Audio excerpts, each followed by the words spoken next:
Chapter 789. Xiao Xian had seen Yi Qi and Yi Zhong's movements from beginning to end. After sitting down, Xiao Xian thought about it carefully. In fact, divination was similar to witchcraft incantations in many aspects. For example, knot divination. Every knot, and even every detail of the knot was like an incantation in witchcraft incantations. However, not everyone could do that, because witchcraft incantations, knot divination, and other divination methods required energy that was different from totem power to activate. Totemic power was a type of fire seed energy, but the fire seed's power was not limited to totems. There were other types of power, such as the power of inheritance. Witchcraft incantations were activated by a special power of inheritance. Similarly, divination relied on a special power as well. The Yi family used a power unique to the Yi family. It was a type of power from the Yi family's fire seed. Xiao Xian, on the other hand, used a different type of power from his body. It had nothing to do with the Yinjiao's fire seed. This special power allowed Xiao Xian to ignore the rejection of other tribes' fire seeds. It allowed him to do things that normal people could not. For example, he could perform the Yi family's knot divination. He could also turn water moonstones into water moonstones like the drumming tribe. All these things showed how special Xiao Xian's power was. Now Xiao Xian wanted to try again. He wanted to see if he could enter the Yi family's realm that normal people could not see. He was very interested in the Yi family's war. First, he was curious about how the Yi family would wage war. Second, he was curious about the appearance of that person in the desert. Until now, Xiao Xian had never seen one of the legendary founders of Rock Hill City. The man the Yi family regarded as ominous. No matter how old Yi Xiang was 1,000 years ago, 1,000 years had passed. Even the founder of Rock Hill City, Mu Han, had passed away. The people the Yi family had forced Yi Xiang to leave were also long gone. However, this person was still alive. He had tortured so many people in the Yi family to death. Now he was finally going to attack the Yi family in the royal city. Even if their ancestors were gone, they still had descendants. Revenge was a dish best served cold.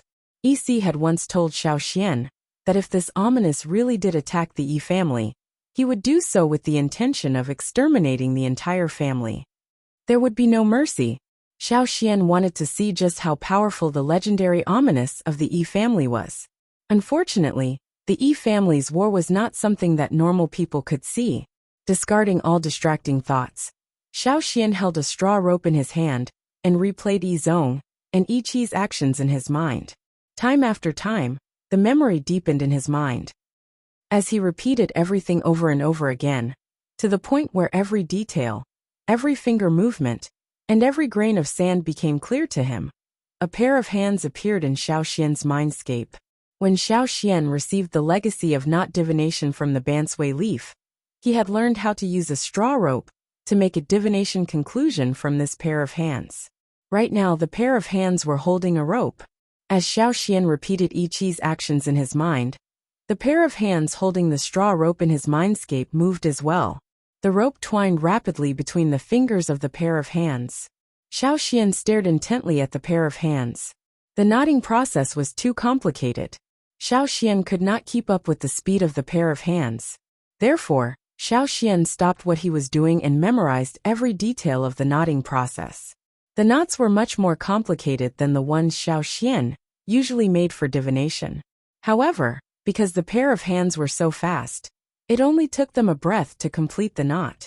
As the pair of hands finished making the knot, a spell symbol that looked like a burning flame appeared in Xiao Xian's mindscape.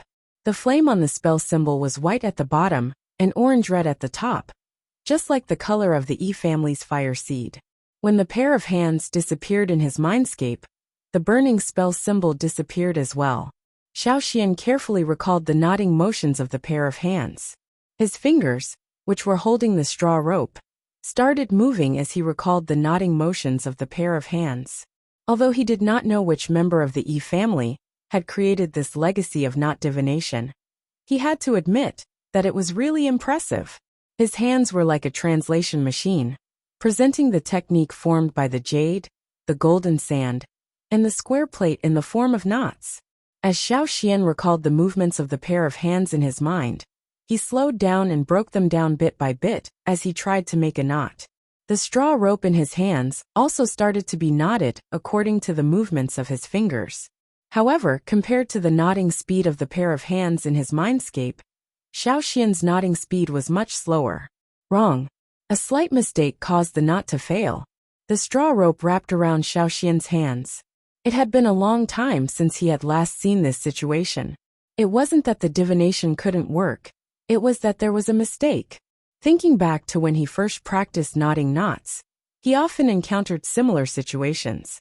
He broke the tangled straw rope in his hands and took out a new straw rope to practice. He recalled every detail of the pair of hands and followed suit. Still wrong. If he was not careful, he would make another mistake. As long as he made a single mistake, the knot would not be able to be tied. Again, he kept recalling Yizong's and Yiqi's movements. Then he observed the pair of hands knotting motions. Then, he slowed down the knotting speed and followed suit. Wrong again. Wrong again. Yes, this is it. Xiao Xian raised his eyebrows slightly. When the last step was completed, he felt a boom in his brain. It was as if there was a cold current that came out of nowhere, stimulating the nerves in his brain to the point where they seemed to be buzzing. He opened his eyes and looked at the straw rope in his hands. A strange knot had appeared there. Xiao Xian could even vaguely feel the subtle changes in his surroundings when the knot appeared. It was as if the air had silently fluctuated. Bang! With a soft sound, the straw rope in Xiao Xian's hands broke into pieces. The knotted part of the rope turned into bits of grass. His head was throbbing with pain. He had used too much energy when he was tying the rope just now. It would take a while for him to recover. Xiao Xian stared at the broken straw rope in his hands. He didn't know if it was because of the sudden break in the knot, but after the knot was formed, it suddenly fell apart. Fortunately, he had brought more straw rope with him before he came. Because he might need to use straw rope for divination, Xiao Xian usually used a different method when he was making straw ropes before a hunt. Every straw rope used for hunting could be divided into more than 10 strands of thin rope. This method was more complicated and took more time, but the straw rope made with this method was stronger. It could also be used for divination. Tracking didn't use a lot of straw rope, but now, Xiao Xian wanted to try to enter the other plane that the Yi family had mentioned. This would require a lot of straw rope. After recalling the knotting method from earlier, Xiao Xian repeated the knotting action. Success the first time could only be attributed to luck and accident. Only by succeeding every time could one be considered to have mastered the knotting method. There was no room for luck when it came to matters like this. If he couldn't master it now, he might not be able to find the feeling of tying the rope again after some time. He might even miss out on a lot of important insights. The knot that he successfully tied was deeply engraved in Xiao Xian's mind. When he succeeded the second time, Xiao Xian's hand movements were still not fast, but they were much smoother. Then the third time, the fourth time. After successfully tying 5 knots in a row, Xiao Xian temporarily stopped practicing the first knot and moved on to the next one. When all the movements of his hands were put together, he didn't just make one knot. This kind of knot was very draining. Xiao Xian rested for a while before starting a new knot. The second knot was even more complicated and difficult. When Xiao Xian succeeded in tying the knot, he couldn't wait to leave the sea of consciousness. His vision went dark for a moment. The long-awaited feeling of exhaustion reminded Xiao Xian of the first time he practiced knot divination. After resting for a while and drinking some water, he felt much better. It really wasn't easy to watch a battle between the Yi family. If he hadn't tried, he wouldn't have known that the Yi family could withstand such a huge expenditure of energy. Previously, Yiqi and Yizong had done it all in one step. The series of movements seemed to be a whole, without any stagnation or disintegration. That's really not easy. No wonder they're one of the 6 major aristocratic families in the royal city. In the past, the Yi family, which was the early Yi tribe, was also a major tribe. Every major tribe had its reasons for being so powerful. Taking a deep breath, Xiao Xian felt his fatigue recede. He continued trying to tie the third knot. In the sea of consciousness, the hands made a total of 8 knots. In other words, not only did Xiao Xian have to successfully tie all 8 knots, But he also had to tie all 8 knots consecutively.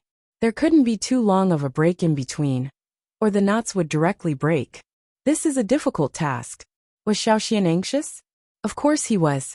If he could learn how to tie all 8 knots smoothly, even if he could see the layer that ordinary people couldn't see, the battle might have already ended. However, there was no point in being anxious. The more anxious he was, the more likely he would make mistakes. He had to remain calm. 8 knots, each more complicated than the last. The easiest one was the first knot. The more he tried, the more difficult it became. The number of failures increased. Fortunately, Xiaoxian had some experience with the first few knots. These knots were different from the knots he usually tied during his divination. He couldn't use his past experience to look at these knots. While the feeling was good, try again. 3rd knot, 4th knot, 5th knot. When the 8th knot was finally completed, it had been 2 days since Xiaoxian started trying to tie the rope. 2 days, 8 knots. And this was after Xiaoxian sacrificed his sleep. He felt as if he had gone through a famine. His entire body was weak, and his back was covered in sweat. Large droplets of sweat dripped down from his forehead. Heaving a long sigh, he casually ate some of the dry rations he had brought with him. He went out to hunt. After eating and drinking to his heart's content, Xiaoxian felt as if he had been reborn. He glanced at Yizong and Yiqi. 8 slaves were guarding the 2 of them. However, Yizong and Yiqi were still the same as they were the day before yesterday. They were like stone statues, untouched. Chapter 790. After successfully tying all 8 knots, Xiaoxian practiced a few more times before combining the knots together.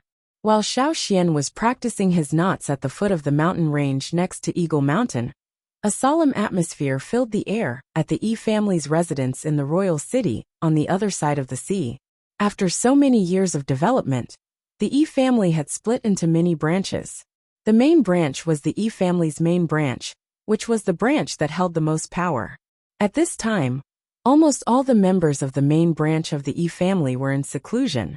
In the royal city, there were usually a few high-profile people who made their presence known. But now, not a single member of the main branch of the Yi family was hanging around outside. There were many people standing around the walls of the Yi family's residence. They were all slaves and members of the main branch of the Yi family. Other than them, no one else could even dream of getting close. Since 3 days ago, the street in the royal city that was used for fortune-telling had become empty. Many caravans and trading teams who were unaware of the situation had come here to try to divine their fortunes or predict other things. But to their surprise, they found nothing. They didn't dare to go directly to the Yi family to look for them. Anyone with half a brain could tell that something was wrong. Even if they were curious, they could only watch the Yi family's residence from afar. In fact, it wasn't just the caravans and trading teams who had traveled all the way to the royal city. Even some of the Yi family's youths, who were unaware of the situation, looked around curiously from time to time after they were assigned tasks.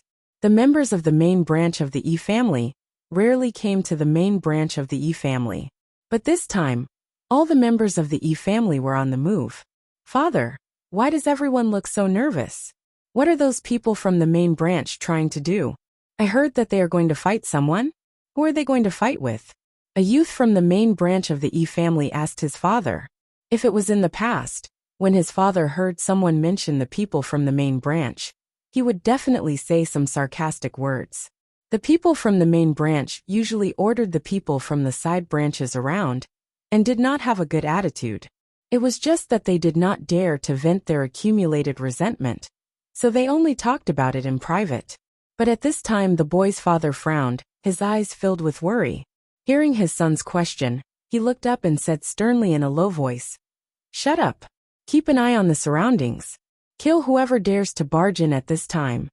Hearing his father's attitude, the youth nervously swallowed his saliva.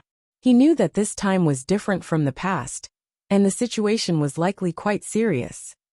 But since his father didn't want to say more to him, he didn't dare to ask. Looking around, he whispered, "Yes." Then he closed his mouth tightly and didn't make another sound. Nearly 100 people were gathered in a large courtyard in the center of the Yi family. They were all members of the main bloodline, and they were all rather powerful members of the main bloodline. 1/3 of them were known as masters in the royal city. No matter how arrogant they usually were, or how pretentious they were outside, here, they were all obedient students, sitting in their seats obediently. Whether it was the people sitting on the cushions in the center of the courtyard, or the people from the other main bloodlines standing around, they all waited in silence. It was this kind of waiting that made the atmosphere more solemn. This kind of suffocating pressure could be felt even by the people outside the Yi family. The sky also became gloomier than before. Suddenly, the sound of footsteps came from afar. They were fast, but they didn't sound rushed or anxious. As soon as they heard the footsteps, the people in the courtyard, who were still in a daze, immediately calmed down. There were 8 people in total. The 3 people standing at the front were all white-haired old men. These were the elders of the Yi family, who usually didn't care about worldly affairs. They were the truly senior and powerful elders of the Yi family, and they would only appear when it was truly a matter of life and death. Behind the 3 elders was the head of the Yi family. In the eyes of the tribesmen, he was the leader of the family. This kind of person usually had the final say in the Yi family. Not many people dared to talk back to him. But now, he was only the 4th in line. The 3 elders in front of him were his great-grandmother, and the other 2 were also very senior. When one of the elders called him, he bowed slightly and respectfully walked over to listen. "Not everyone is here yet?" asked an elder with cloudy white eyes without looking at the courtyard. Although he couldn't see, it didn't affect his perception of the outside world. Sometimes he could even see more than the average person. "Most of them are here. Only a few who were out on missions couldn't make it back in time. Yi Zong and Yi Qi are still on another continent, but they should be ready by now," replied the head of the Yi family. The elder wasn't angry because of this. After all, those who were out on missions could still participate in the battle. "Let's do the divination," said the white-haired old woman standing next to the head of the Yi family. The other 2 elders nodded. The head of the Yi family said loudly, "Let's do the divination." This was something the Yi family did every time there was a major event. The so-called divination was to take out the precious item left behind by their ancestors. It was a tortoiseshell. The tortoiseshell was engraved with orange-red words and lines. The words weren't common words, but runes that only the Yi family could understand. The lines vaguely formed the totem of the Yi family. On the other hand, the tortoiseshell was completely white without any patterns or engravings. Inside the tortoiseshell, in the space between the tortoiseshell and the tortoiseshell, there were a total of 8 polished bones of different shapes. "Who's going to do the divination this time?" asked an elder. The white-haired old woman twirled the walking stick in her hand. "I did the divination for the last family meeting. This time, it's Yituan's turn." The cloud-eyed elder didn't say anything. He walked forward and lifted the tortoiseshell with both hands, then returned to his seat. The 3 mats at the front of the courtyard were for the 3 of them. After sitting down, Yituan placed his right hand on the tortoiseshell's back. The tortoiseshell was bigger than his palm. Normally, he wouldn't have been able to grab it. But now, the tortoiseshell seemed to be glued to Yituan's palm. Yituan shook his wrist. The bones in the tortoiseshell jumped with a clatter. When he raised his hand, the tortoiseshell didn't fall down. The bones didn't fall through the cracks either. Instead, they continued to jump inside the tortoiseshell. Flames appeared. An arc of fire appeared in front of Yituan. Crimson and white flames rose on the other side of the arc. 3 long shadows appeared behind Yituan. Yituan reached his tortoiseshell hand towards the fire. As the tortoiseshell approached the fire, the bones in the tortoiseshell jumped even more violently, making more urgent sounds. Crack, crack, crack.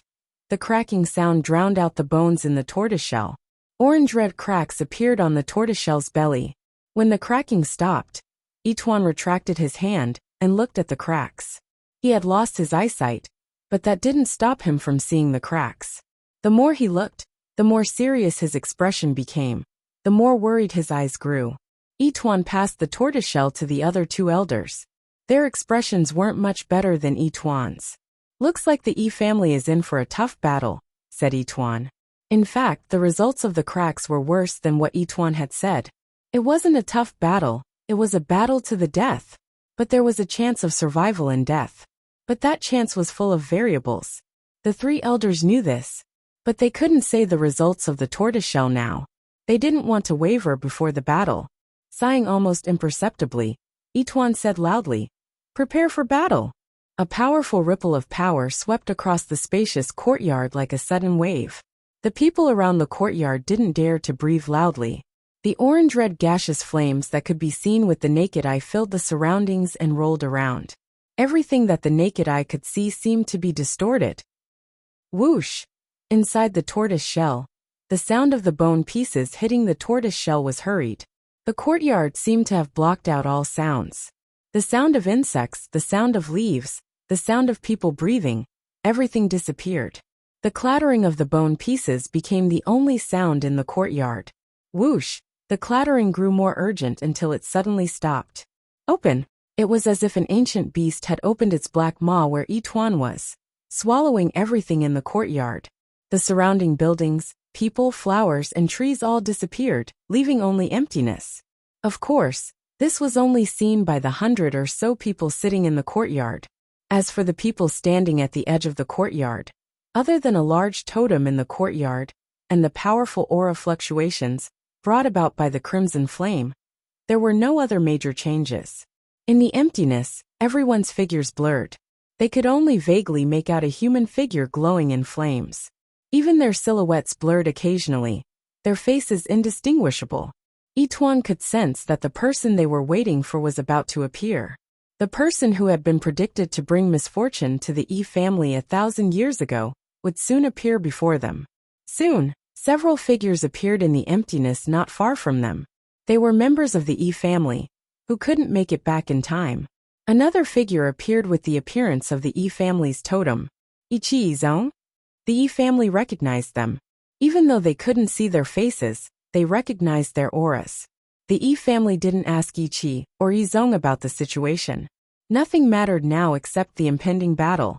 Why waste time asking about unimportant things? After gathering, the three elders of the Yi family allowed everyone to get used to the new environment. Some newcomers would feel uncomfortable, so they came early. After a while, Ituan's eyebrows twitched as he looked into the emptiness. Ituan wasn't the only one. The other two elders also looked over warily. Everyone else behind them paused.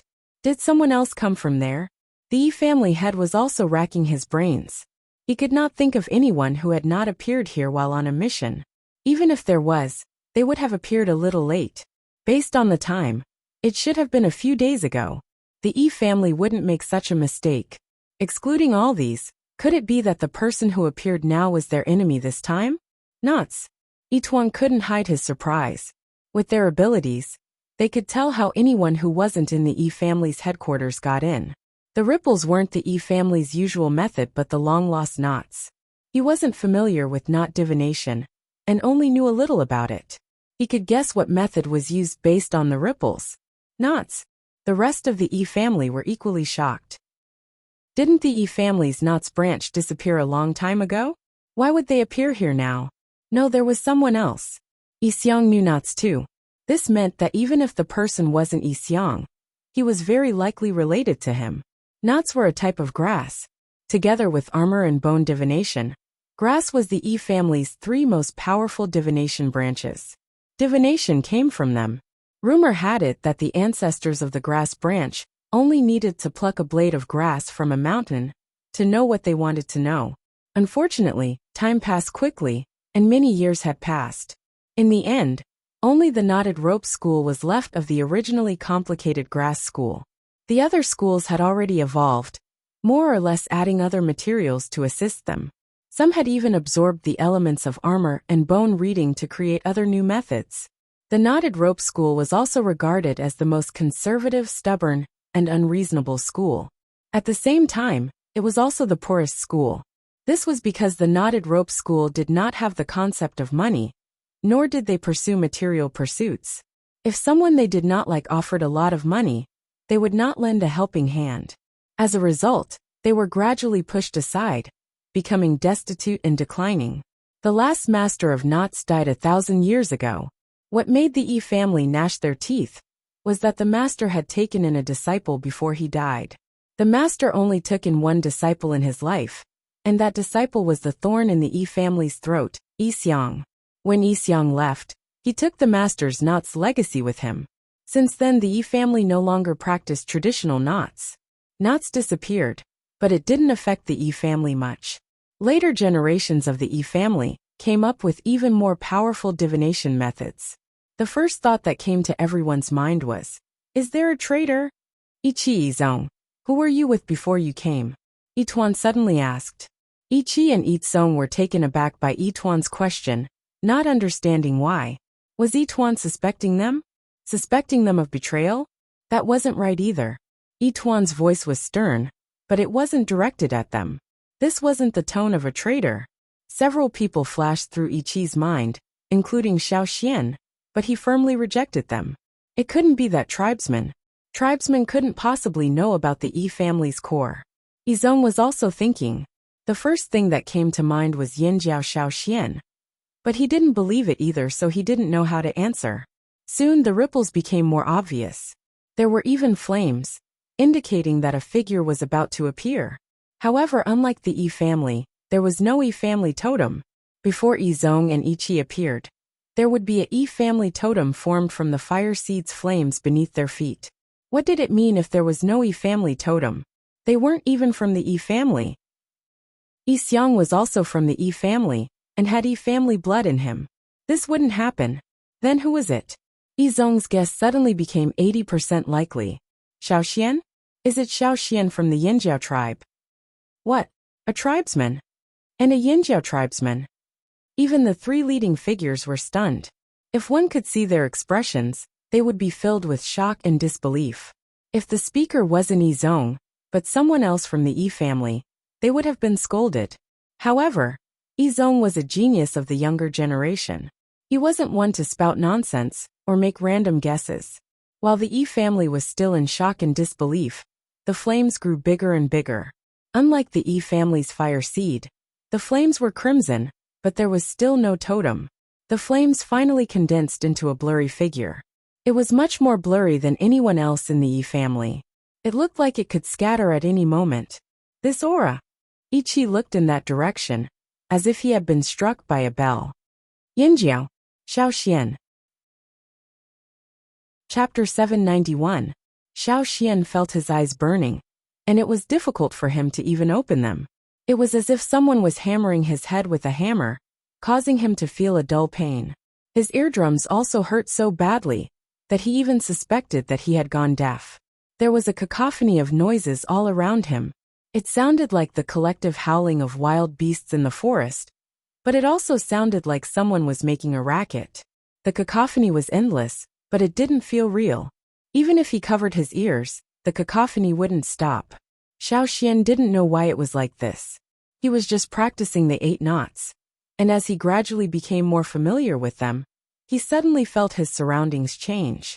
The sudden change brought about a strong sense of discomfort, as if he was in a different world. Xiao Xian couldn't even sense Cha-Cha's aura. His eyes couldn't see what was going on around him, but after switching to his special vision, Xiao Xian could finally see things clearly. He could see some balls of light not far in front of him. No, they weren't balls of light, they were a group of people. To be precise, they were a group of human-shaped flames. They looked like human figures, and the color of the flames was a combination of orange, red, and white. It was the color of the Yi family's fire seed. Gradually, the discomfort in his body subsided, and the cacophony of noises in his ears faded until it disappeared. His surroundings were completely silent. Xiao Xian removed his hands from his ears and stood still. He looked at the balls of light over there.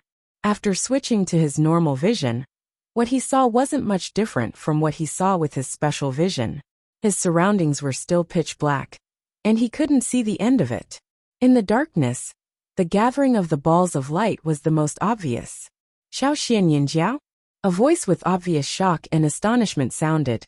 It seemed that Xiao Xian's appearance was very unexpected, and he couldn't believe it. Xiao Xian looked in that direction. As his body quickly adapted to this place, he could also sense the movements over there. He could also sense the aura of the speaker. And of course, he could also hear the speaker's voice clearly. Ichi. Xiao Xian looked at a figure. He couldn't see the person's face, but he could tell from his voice and aura. Xiao Xian also recognized Yi Zong, who was standing beside Yi Qi. "It's really you. How did you get here?" Yi Qi still couldn't figure out how Xiao Xian had followed them here. Didn't he ask them to tell him the method? But at that time, he and Yi Zong did not say anything, nor did they tell Xiao Xian how to enter this place. In fact, Xiao Xian was not even a member of the Yi family. Or could it be that Xiao Xian actually had Yi family blood in him? Yi Qi was not the only one with this thought. Even the 3 highest-ranking elders had their doubts for a moment. But the truth before their eyes told them that Xiao Xian did not have any Yi family aura, because Xiao Xian did not have any Yi family power. Even the color of his flames was different. Without Yi family blood, without Yi family power, how did this tribesman enter this place? They couldn't figure it out. They couldn't figure it out. This was completely impossible, but it really happened. It drove the Yi family crazy. "Where did you learn how to knot?" asked Yi Tuan. Xiao Xian looked at Yi Tuan and the other 2 figures beside him. Among the group, these 3 figures were the most solid and clear, unlike the others who would occasionally emit flames to ruin their silhouettes. "By chance," said Xiao Xian. In fact, Xiao Xian was also very curious. What kind of place was this? Although he was here, he knew nothing about this place. Moreover, Yi Zong and Yi Qi had left for several days. Xiao Xian had spent 2 to 3 days practicing all 8 knots, then another 2 to link them together. In total, it had been 4 to 5 days. But where was the legendary Yi Xiang? Wasn't there a battle? Why hadn't it started? "You're lying, you're definitely with Yi Xiang," someone from the Yi family said. However, Yi Tuan raised a hand, and the commotion died down. "Why are you here?" asked Yi Tuan. As Yi Tuan spoke, Xiao Xian felt as if an invisible sword was pointed at him. If he was not careful, it would fall on him. "I've long heard that the Yi family is different from the rest. I was just curious and came here by accident. I was tying knots and came in. Don't worry, I'm just here to take a look," said Xiao Xian. He suddenly thought of a problem. He could enter, but he did not know how to leave. Impulsive, Xiao Xian thought. Xiao Xian did not expect to enter this strange place so quickly. He had even thought of not being able to enter. After all, Yi Zong had said that without the Yi family's bloodline and fire seed, one could not enter. Whether he's telling the truth or not, we cannot allow any uncontrollable accidents in this battle, said an elder. This meant that Xiao Xian, who had appeared here, would be chased out or killed. Logically speaking, they should have done so to remove any interference. However, Yi Tuan suddenly thought of the crack in the tortoise shell during the divination. Was the sliver of life and death also an accident? That accident, was it referring to this person who suddenly appeared in front of him? Yi Tuan also wanted to know why Xiao Xian was here. He did not connect Xiao Xian to Yi Xiang. Xiao Xian's current state, and the way he covered his ears when he appeared were similar to the Yi family when they first came here. Other than the knotting method, Xiao Xian had nothing to do with Yi Xiang. The Yi family had a lot to think about. Sometimes, a seemingly small matter could affect the bigger picture. The more important the situation was, the more they had to think twice and act with caution. To many, the Yi family thought too much and were not decisive enough. Now, Yi Tuan was faced with the same choice. Kill, or not kill. He had many doubts, but soon, Yi Tuan made his choice. Yi Xiang is coming. Ignore that tribesman for now. Since he did not know what to do with Xiao Xian, he would put him aside for now. If Xiao Xian did anything strange, he was confident that he could kill Xiao Xian. In this place, they were much stronger than Xiao Xian. Xiao Xian looked like he was about to disappear at any moment. Another elder had a different opinion. They were not on good terms with the Yinjiao tribe, and even had old grudges. However, he understood Yi Tuan's choice. It was better to pay more attention to Yi Xiang. At Yi Tuan's words, the others shifted their attention away from Xiao Xian and focused. Compared to Xiao Xian, who was obviously new here, this dangerous person was more worthy of their attention. If they could see their faces clearly, they would see unease and fear in some of their eyes. After all, this dangerous person was the Yi family's unlucky star, that even their ancestors could not defeat. Xiao Xian deliberately kept his distance from them. He just wanted to watch from the sidelines. Even if he wanted to take revenge on the Yi family, Now was not the time. He did not have the right time, place, or people. Although the situation here was different from what he expected, he had no plans to leave just yet. Since he was here, he might as well watch. He did not want to be affected, so he kept his distance to show that he was watching from the sidelines. No matter which side won this internal battle, the remaining side would still be at odds with the Yinjiao tribe.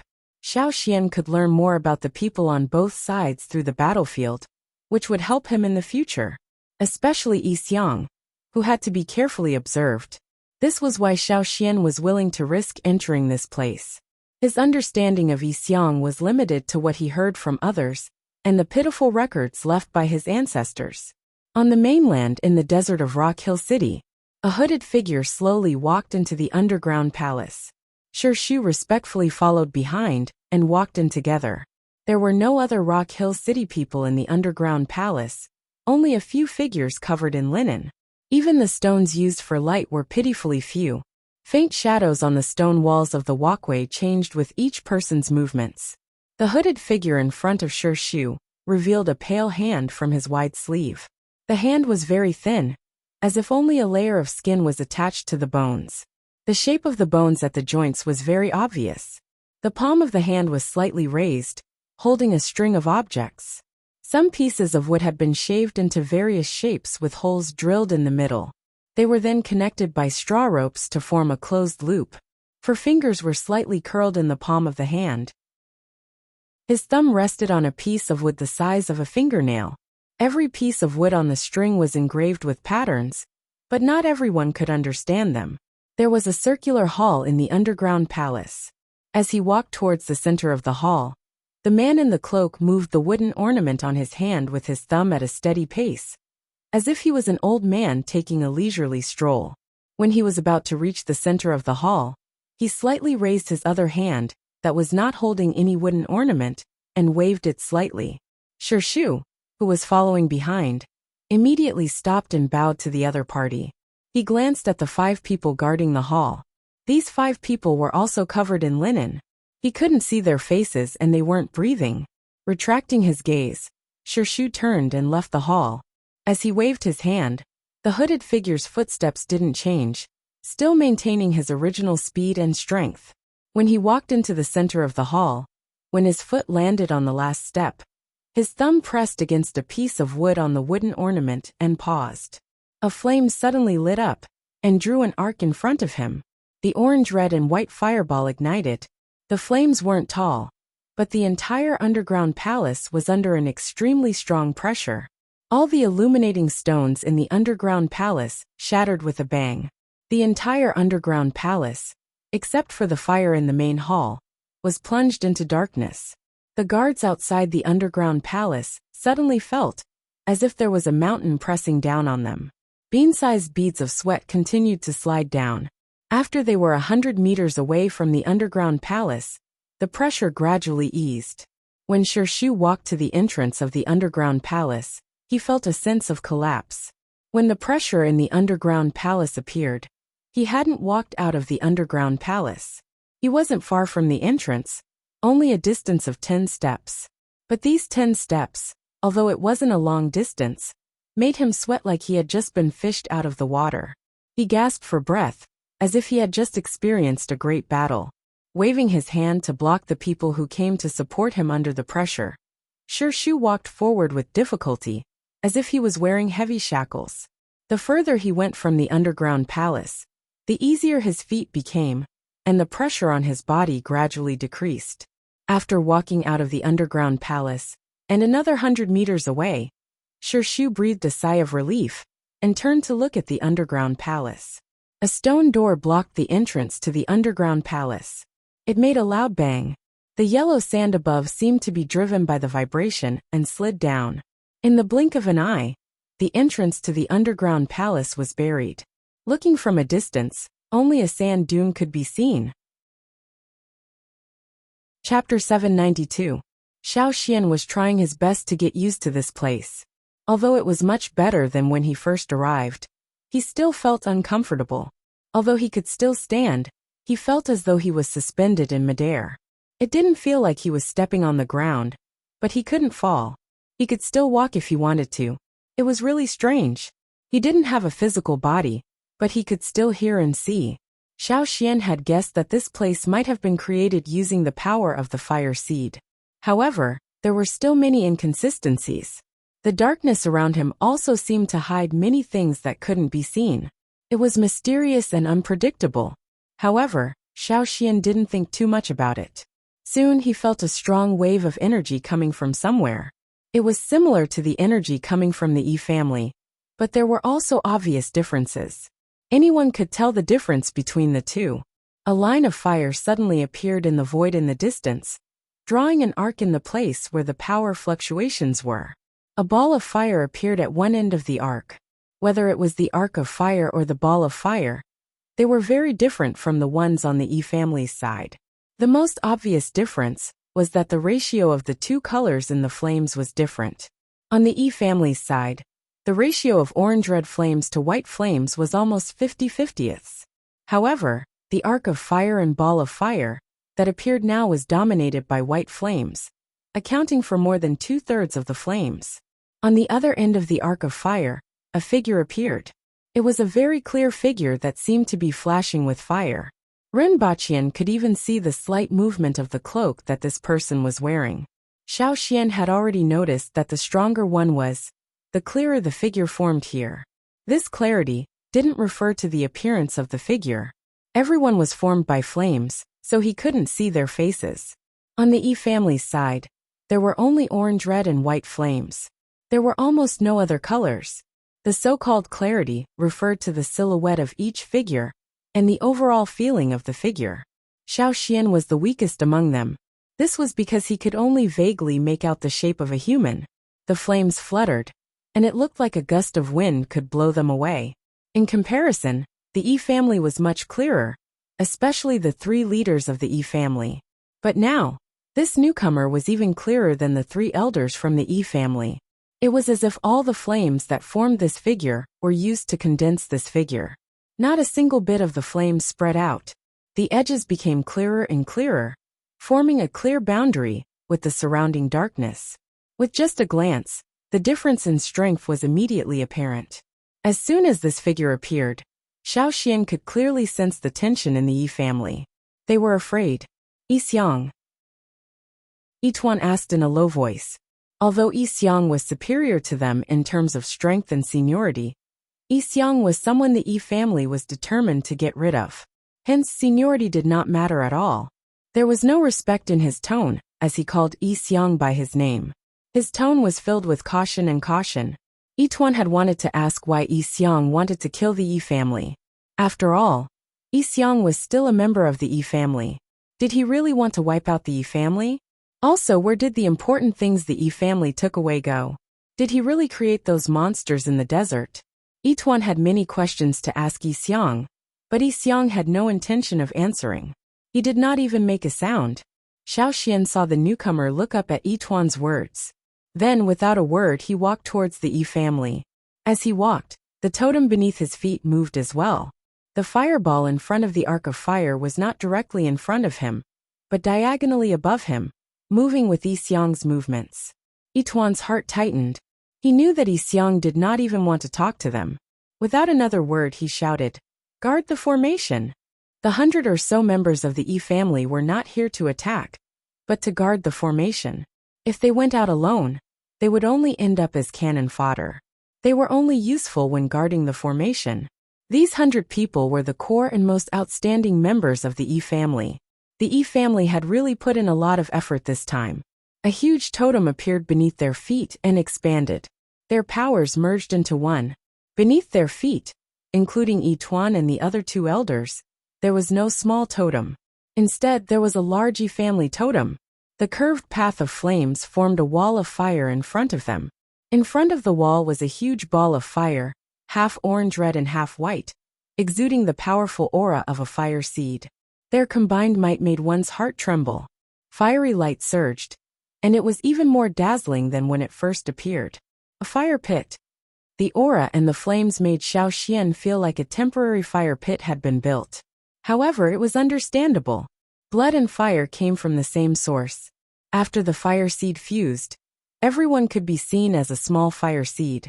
When these small fire seeds gathered together, they would form a large fire seed. Not only could it play a certain defensive role, it could also provide power to those nearby.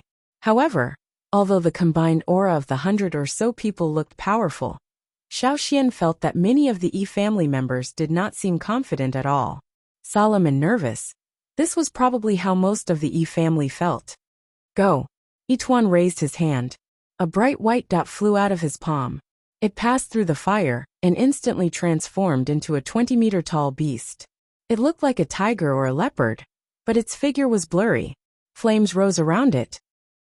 Although it was only made of fire, one could see that it was a live beast. A long howl that belonged to a beast rang out in the dark void, spreading in all directions. It was deafening. Xiaoxian was far away, but he felt like the roar was right next to his ear. It was so loud that his brain went numb. If he hadn't seen it with his own eyes, he would have thought that it was a ferocious beast from the forest that was about to go on a killing spree. The beast arched its back like a taut bow. The next moment it opened its back and sprinted forward. Every step it took covered nearly 100 meters, heading straight for Yixiang. It sped up, leaving a long tail of fire behind it. The two parties were originally quite far away, but in the blink of an eye, they were close. A bone-reading beast. Bone reading was the beast's bones used by the Yi family for divination. Everything came with a price. Everything was balanced, including the Yi family's ability to foresee the future. Divination relied on the vitality of animals and plants. For example, bone reading. The Yi family's ancestors discovered that even the bones of dead beasts contained vitality. Their divination relied on the vitality of the beasts in the oracle bones to predict the past or the future. Similarly, the Yi family often used this method in their battles. The objects that everyone used for divination, regardless of whether it was the bone divination branch, the armor divination branch, or the various divination techniques that were now mixed together, all possessed a certain amount of vitality, including stones. Yes, stones. The Yi family's ancestors believed that stones were the bones of the earth and contained a great deal of vitality. Hence, after the oracle bones, they began to add stones to their divination. These stones were not randomly picked up, but were carefully selected to contain vitality. For example, the jade stones used by Yizong and Yiqi were used to carry out their divination using the vitality of these stones. Whether it was the oracle bones or jade stones, regardless of whether they were found or gifted, as long as they held them in their hands, they could be used for divination or for internal battles within the Yi family. Xiaoxian had heard about this from Yixi and Yizong, but this was the first time he had seen the Yi family use bone reading in this way. Yituan's flaming beast must have been the beast's form when it was alive. Seeing this, Xiaoxian suddenly remembered the ancestral bone ornaments he was wearing. Speaking of which, the bone ornaments left behind by his ancestors were also made from his own bones. Could the power contained within them be the vitality left behind by his ancestors? He thought about the flaming giant that had appeared many times in the past, and compared it to the Yi family's methods. Although they were different, there were similarities. It didn't matter if it was similar or not. Xiaoxian didn't have time to think too much about it, because they were about to collide. A beast roar even louder than before rang out again. Accompanying this roar was the bone-reading beast's final leap towards Yixiang. To everyone's surprise, Yixiang did not use the bone-reading beast or the shell-reading beast, nor did he use the divination techniques of the other Yi family members. He did not even try to dodge. Instead, he took a step towards the bone-reading beast and raised his hand. A strange energy rippled from his hand and collided with the bone-reading beast. Chapter 793. Compared to the beast's ferocious aura, Yixiang was not only small in size, he did not give off a powerful aura either. Yixiang and the fire beast. One was outwardly radiant while the other was inwardly restrained. Both gave off a strange vibe. This scene was not balanced. However, everyone had an answer that they did not want to admit. While the people far away were not affected, Xiaoxian could sense that Yixiang's raised hand seemed to be restraining a powerful force within a limited area. This was why Yixiang gave off a reserved aura. A direct clash. When the raised hand collided with the flaming beast, an indescribable aura filled the area. The bone-reading beast's flames were blocked, as if it had hit an invisible wall. It could not advance any further. Boom!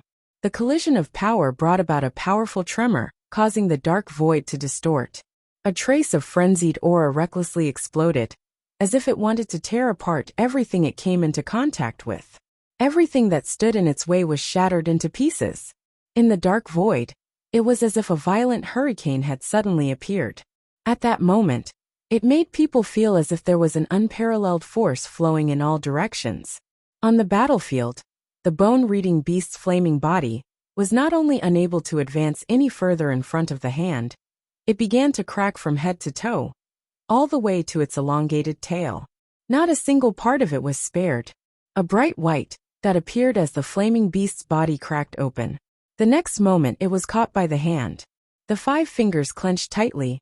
The sound of bones cracking could be heard. That sound did not come from the hand, but from the bright white light in the hand. The light disappeared, and with the sound of bones breaking, the massive flame behemoth seemed to explode from the inside.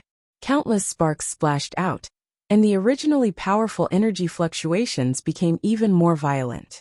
It was as if the entire void was shaking and shaking. Gusts of wind swept out from the battlefield along with the splashing sparks.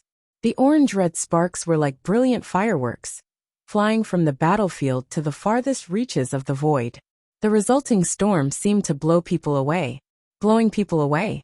Yes, the silhouettes of many of the figures were blurred by the tremor. The flames that made up the figures seemed to be dispersing. Even the 3 elders of the Yi family were blurred for a moment. Even Xiao Xian, who was far away from the battlefield, was affected. It was as if his entire body was locked in a cage, and he was being violently shaken. His head was dizzy, and his consciousness was momentarily scattered. It was uncomfortable, but Xiao Xian endured it, and quickly gathered his consciousness again. However, although it was uncomfortable, and he was still affected, Xiao Xian also gained something. The scene just now gave Xiao Xian a great deal of inspiration. Every trace of energy fluctuation had its reason for existence, and Xiao Xian was able to deduce its origin and cause from these details. Xiao Xian realized that the clash between Yi Tuan's bone-reading beast and Yi Xiang was not a battle intent brought about by another form of life, but a push from the consciousness of the exorcist. A push from the consciousness. Xiao Xian felt as if he had found a way to leave this place.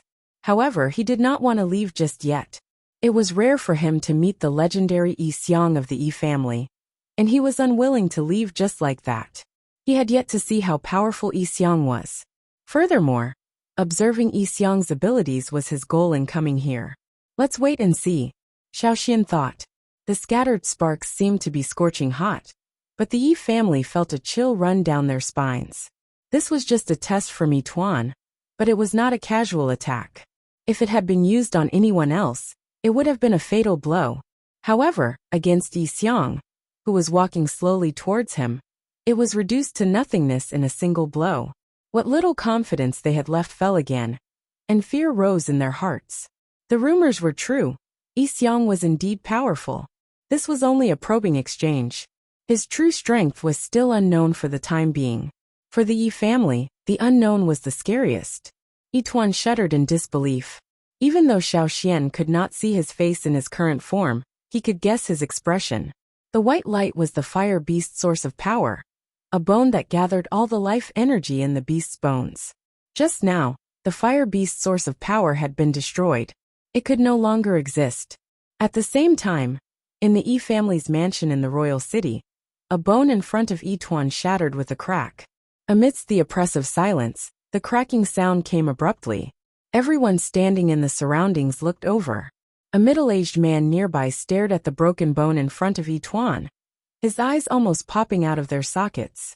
It's broken, it's broken. A large bead of sweat dripped from the man's forehead. Broken meant the bone was useless. In the Yi family's words, the bone was truly dead, with no life energy left in it. It wasn't that he hadn't expected this situation, but it came too quickly. So quickly that the uneasiness in his heart grew stronger. Each bone Yi Tuan used came from a powerful, fearsome beast. The fact that it could survive to this day meant that it came from a giant beast that looked like a tiger or a leopard. It was a ferocious, fearsome beast when it was alive. Its bones had great vitality, but now this bone had shattered, and it shattered very cleanly.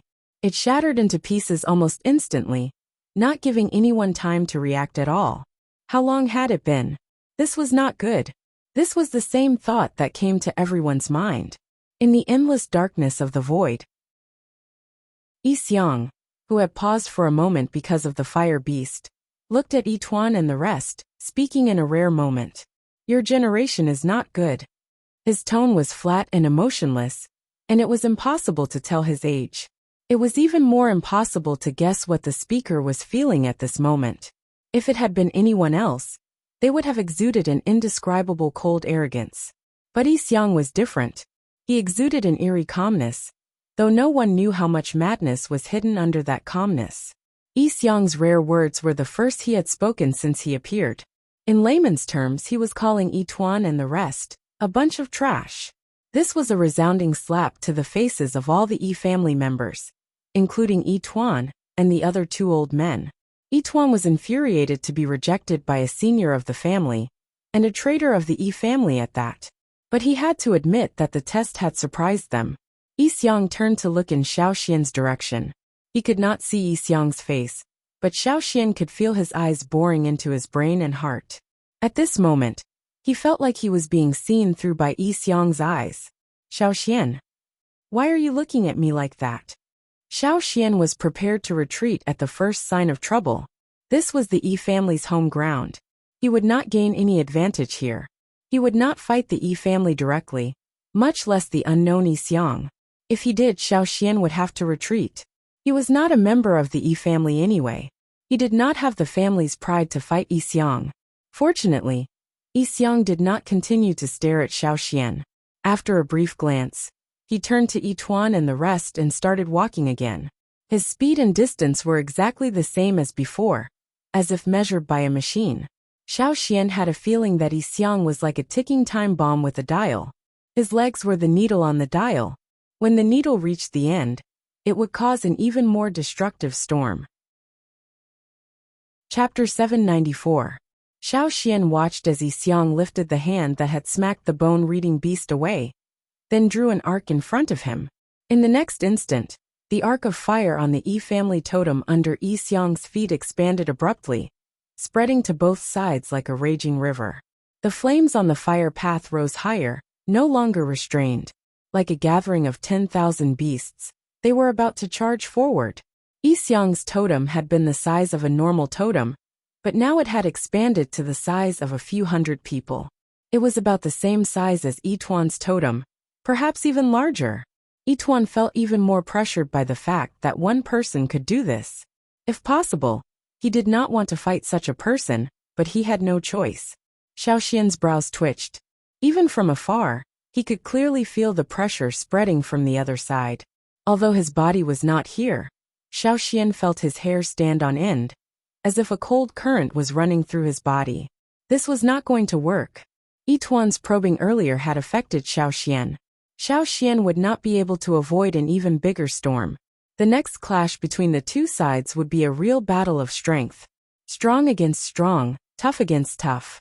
If Xiao Xian continued to stay here, he would become cannon fodder.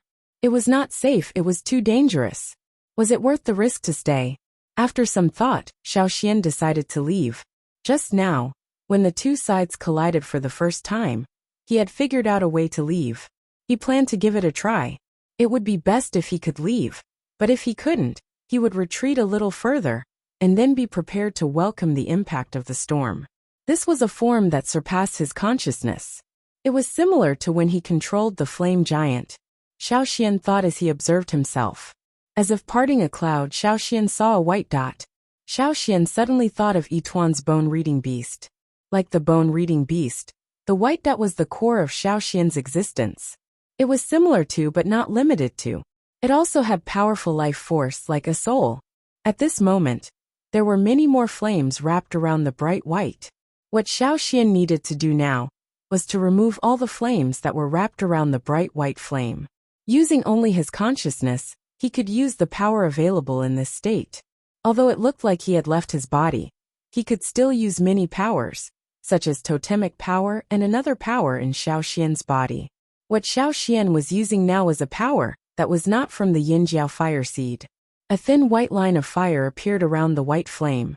Under the control of Xiao Xian's consciousness, it circled around the white flame. Every time it circled around the white flame, a part of the flame would be taken away. 1 circle, 2 circles. At first, the white line of fire slowly circled around, but later, it skillfully sped up to form a whirlpool, enveloping the bright white and red flames. Bit by bit, the white flames were taken away by the white line of fire. The white flames also gradually became thicker, and the surroundings were covered by the red flames.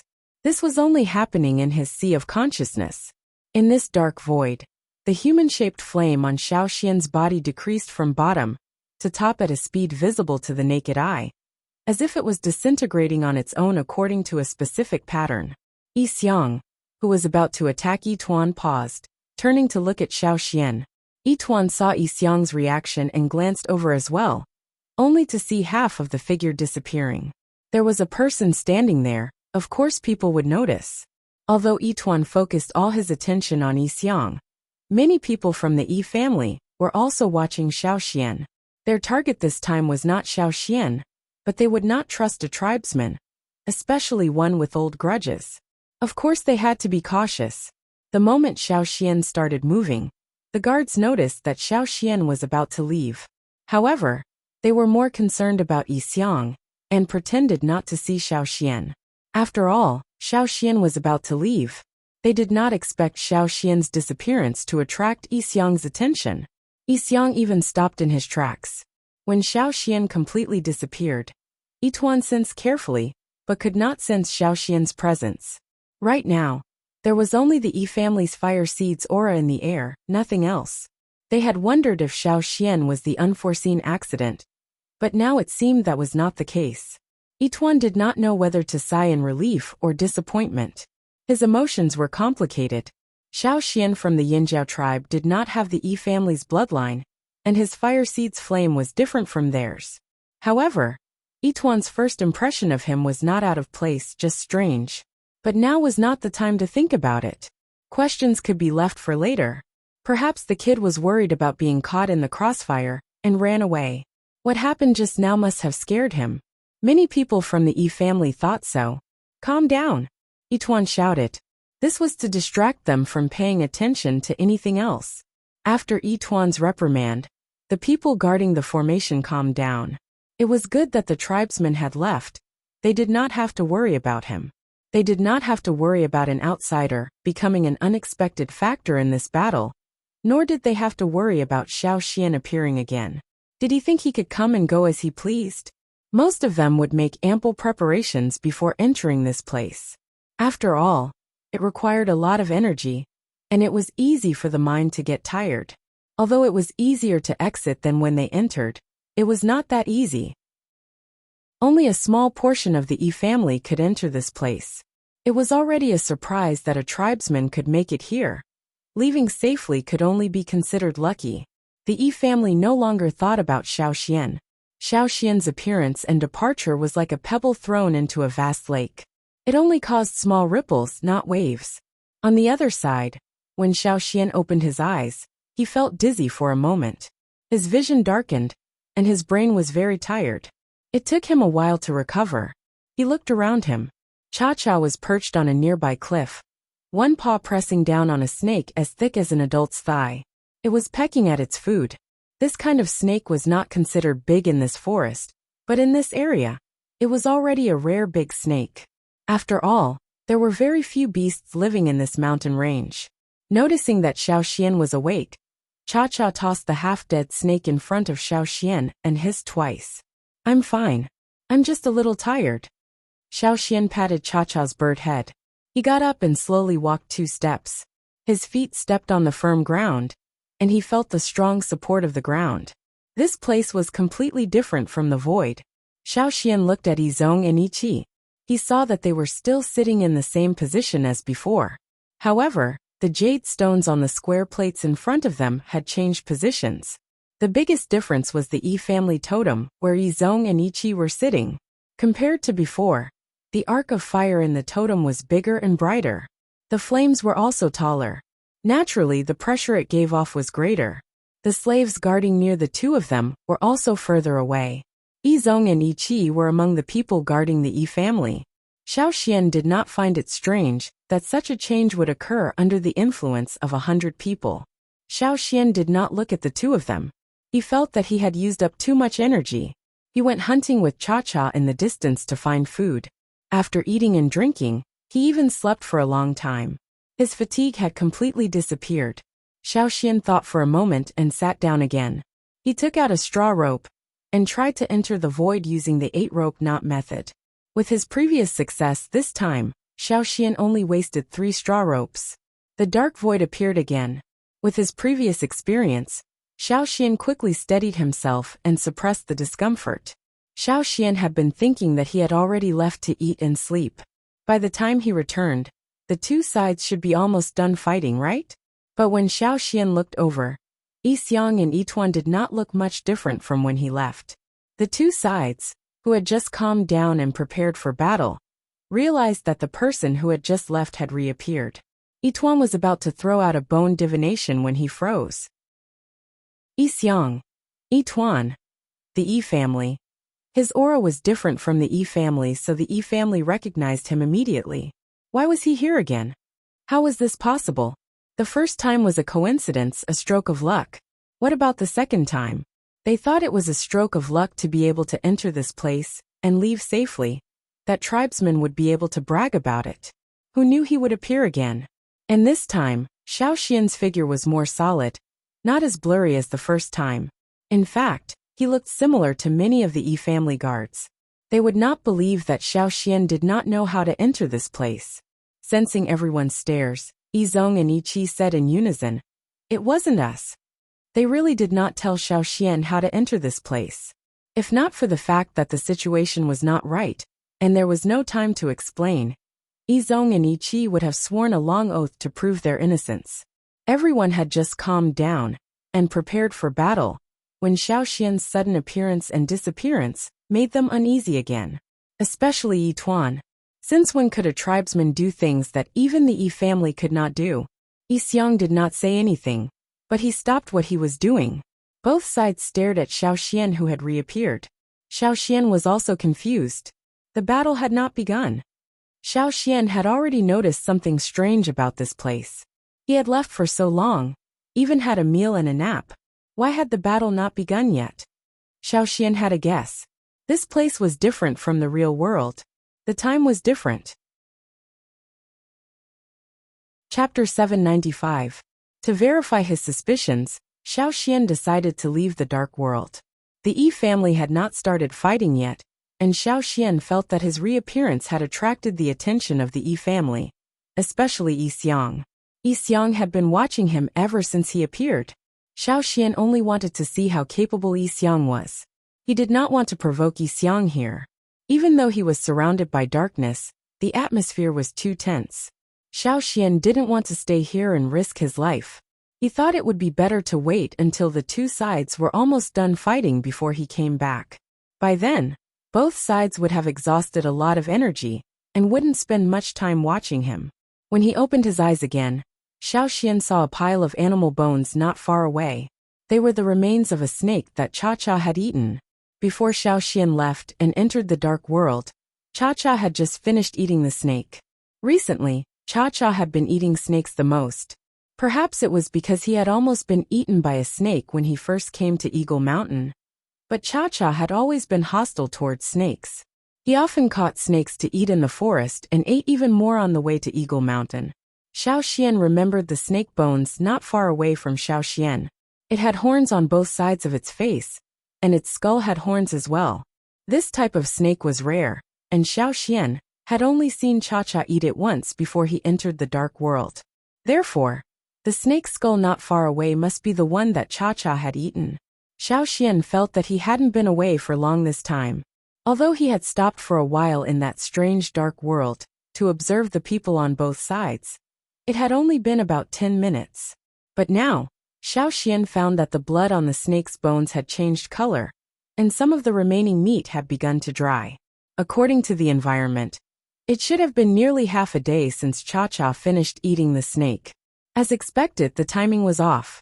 Cha-Cha stood on top of the mountain wall, his pair of eagle eyes vigilantly staring at the surroundings. Ichi and Izong were still in the same state as before. At least, they did not seem to have changed. Xiao Xian changed his strategy this time, since the time between the two parties was not equal, and he did not know if there was a fixed pattern. He did not act rashly.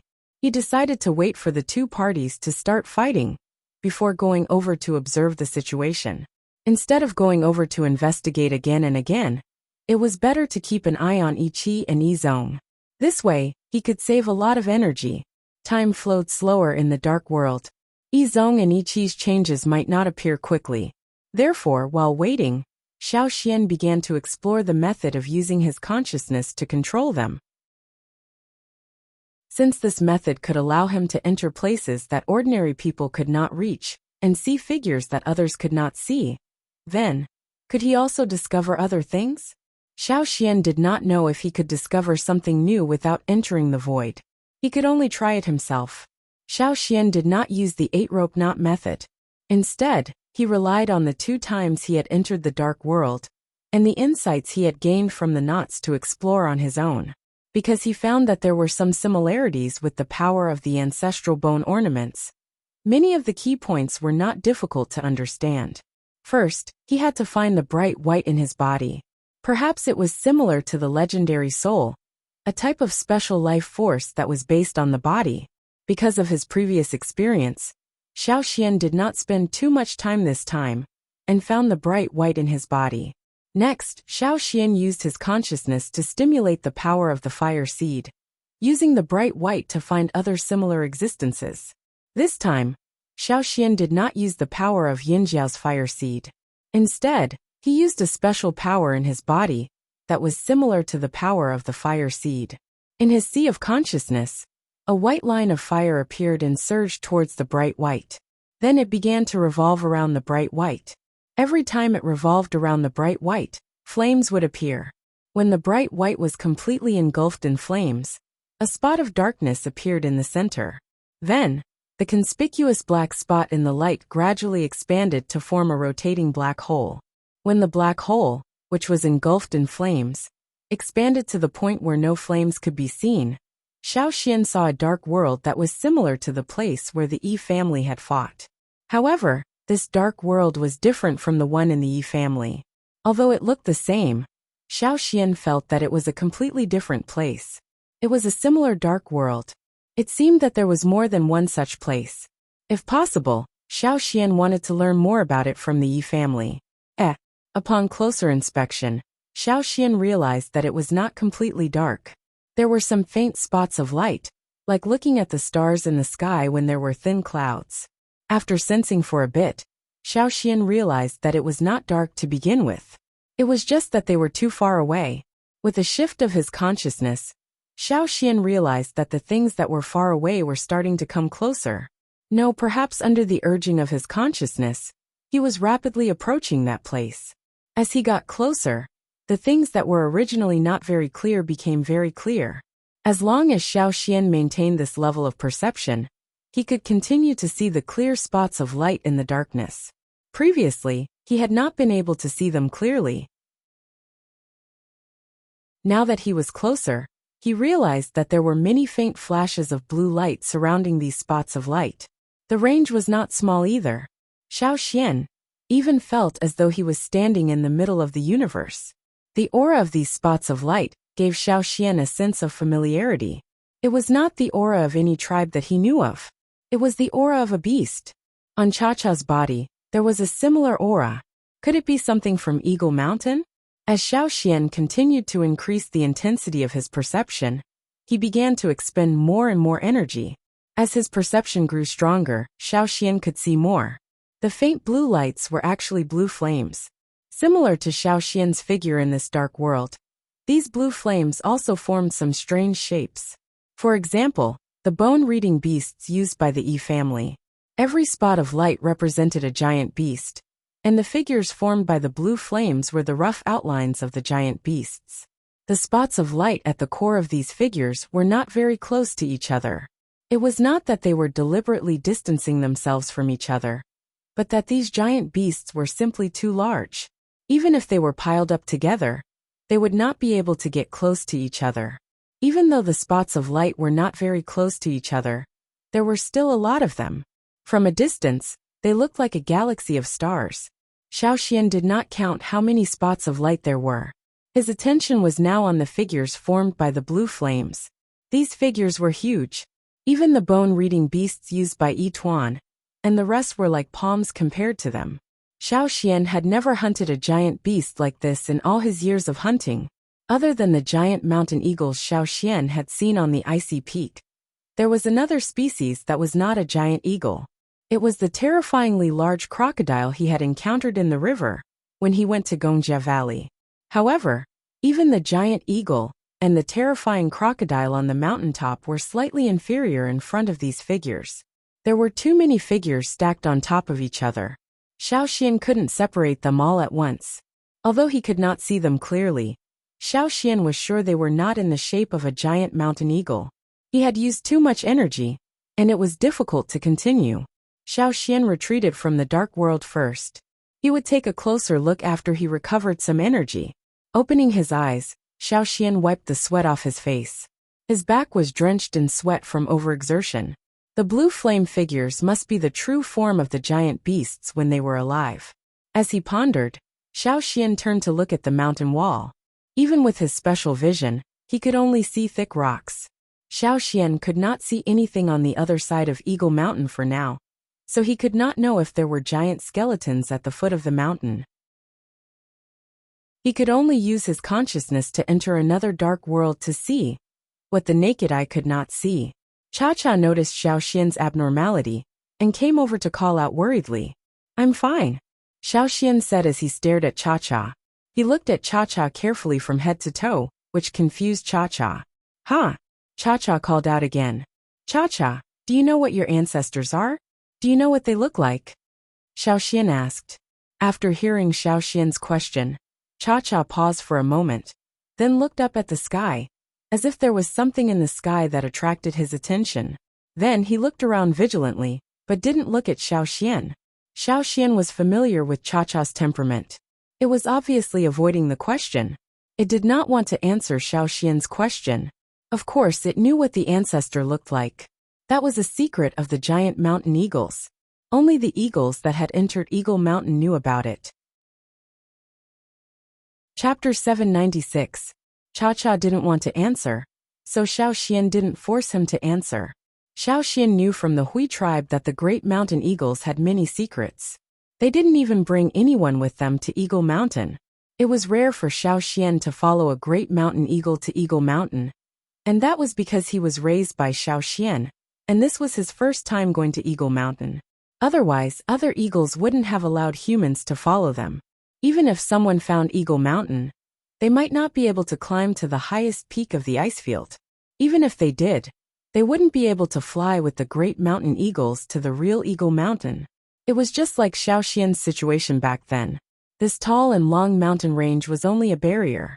The real Eagle Mountain was where Xiaoxian saw the eagles flying after the mist on the peak of the icefield dispersed. The real Eagle Mountain was even taller than this mountain range. He couldn't see the top or the bottom. No one knew what was at the bottom of Eagle Mountain. However, if he explored it on a spiritual level through the special world of darkness, distance and barriers would no longer be a problem. After a short rest and some food, Xiaoxian glanced over at Yizong and Yizong. He noticed that the Yi family totem was brighter than before. However, that was the only difference. There weren't any obvious changes. Looking away, Xiaoxian decided to check out the figures that he suspected to be the ancestors of the great mountain eagles. With his previous success, Xiaoxian entered the world of darkness even faster this time. He walked up to the figures made of blue flames and counted them carefully. The number was astonishing. Many. Too many. Thousands, maybe even tens of thousands or even more. Although the figures made of blue flames contained life energy, it was different from the life energy of real living creatures. It was closer to the bone-reading beasts used by the E family. Of course, they were only similar in nature and weren't exactly the same. Moreover, the strength of life energy of these giant figures was very different from that of the E family's bone-reading beasts. These figures made of blue flames had greater life energy. They were like scattered fire seeds stacked together, just like the E family's formation. Countless figures of giant beasts were stacked together like firewood, emitting an ancient aura.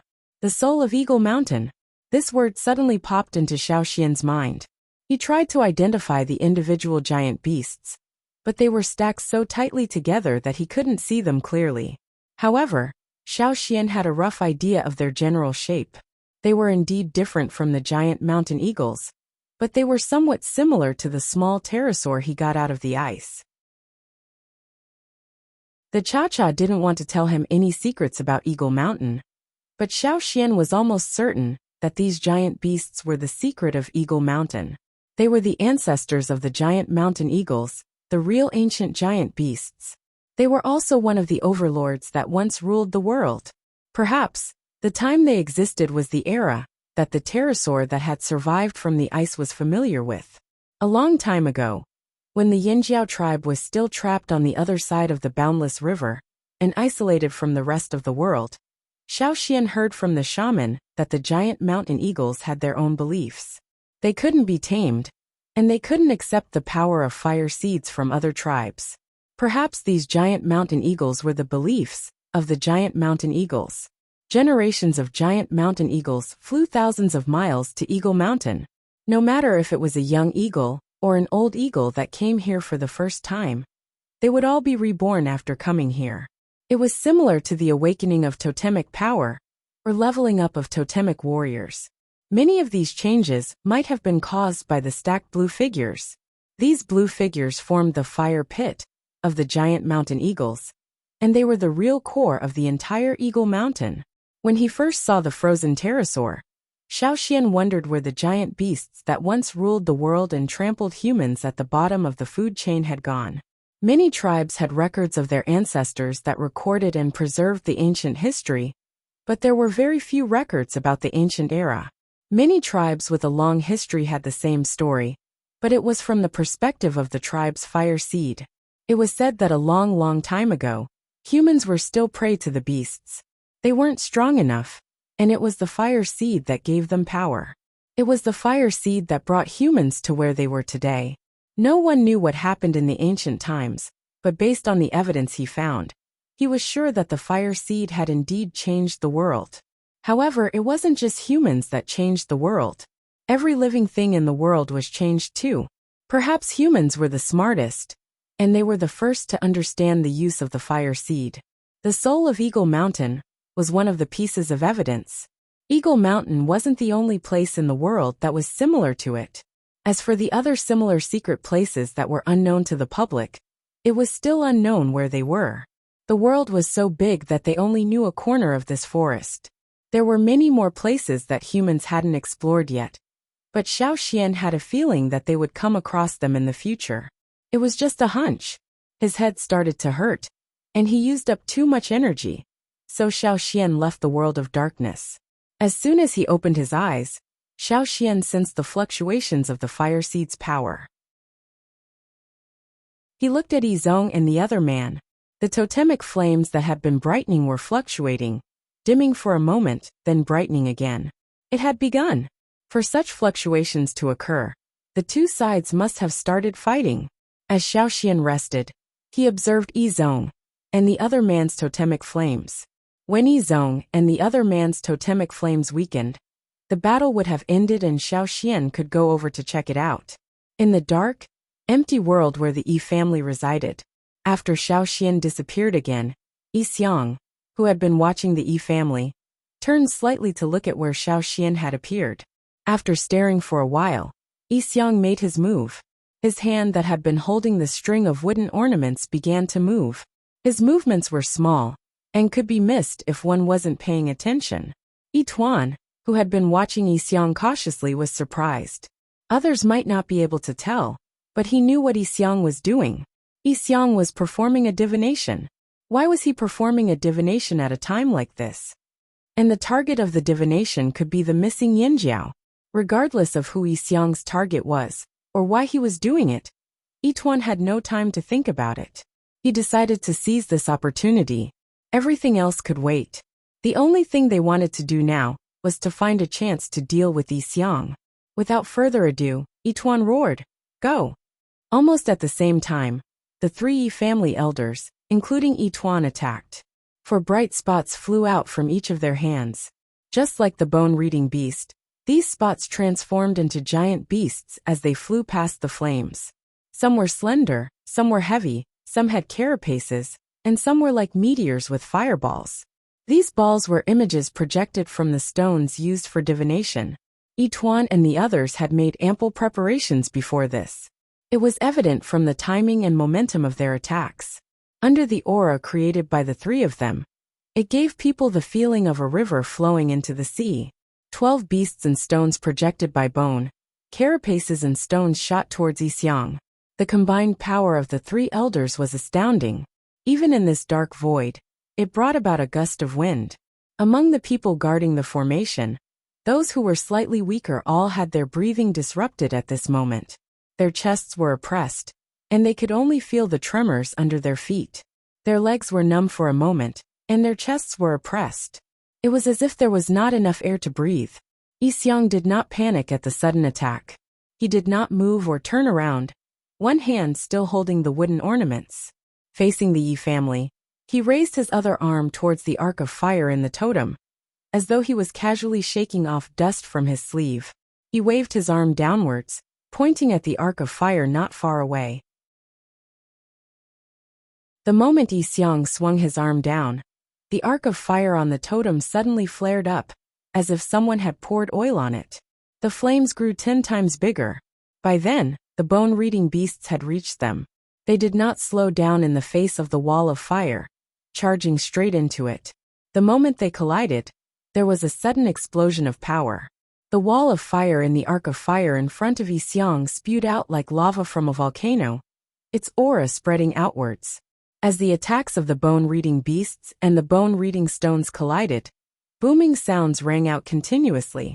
The fire wall formed by the elongated flames was like a sturdy city wall, blocking the concentrated attacks. The flickering of the flames was no longer the sound of a normal bonfire being blown by the wind, but more like the hysterical roar of a ferocious beast. The blossoming heatwave swept up the exploding sparks and splashed in all directions, flying as far as the eye could see. If one could see the expressions on everyone's faces, they would have noticed the change in Yituan and the other two's eyes. When they launched their attack, their eyes were burning with anticipation, hoping that this attack would work. Even if they could not seriously injure Yi Xiang, just inflicting some damage on him would be enough for them to be excited. But very quickly, the anticipation in their eyes and the flames of desire in their hearts were mostly extinguished. What replaced it was shock, intense disappointment, and sorrow that was beginning to spread. It was just that no one knew about this. This was the first large-scale collision between the two sides. There was no sand or pebbles here, but everyone felt like they were in the middle of a storm, their bodies about to fall apart. The bone-reading beasts attacked in a frenzy, determined to break through the wall even at the cost of their own lives. At their peak, one of the beasts opened its mouth, only an arm's length away from Yi Xiang. That was how ferocious and frenzied their attacks were. But unlike the fire path, Yi Xiang was calm on the other side of the fire path. Not a single spark flew in his direction. Even when the bone-reading beasts were only an arm's length away, he did not make any extra movements. After waving his hand, he continued what he was doing, as if he did not notice anything. He was just defending, not even glancing at Yituan. Yi Xiang maintained his posture, as if the combined attack of the three did not matter at all. Ignored. Blatant disdain. Yituan and the others were already furious when they heard him say, "Your generation is not good." Now, he was using reality to prove to the Yi family that he was not lying. This was Yi Xiang, the one the Yi family had failed to kill back then. The Yi family was unlucky. On the other side, when Xiaoxian noticed that the totemic flames around Yi Zong and Yituan were beginning to change, he did not divert his attention to anything else. Instead, he kept watch. The totemic flames around Yizong and Yituan grew stronger at first, then began to ripple violently. The two Yizong and Yituan seemed to be under great pressure, their bones creaking and their veins popping under their skin. Looks like the Yi family is not doing too well either, Xiaoxian thought. This situation lasted for 3 days before the totemic flames around Yizong and Yituan slowed down. It's over, Xiaoxian secretly guessed, but immediately denied it. It shouldn't be so soon. He had waited here for 3 days, but on the other side, not much time had passed.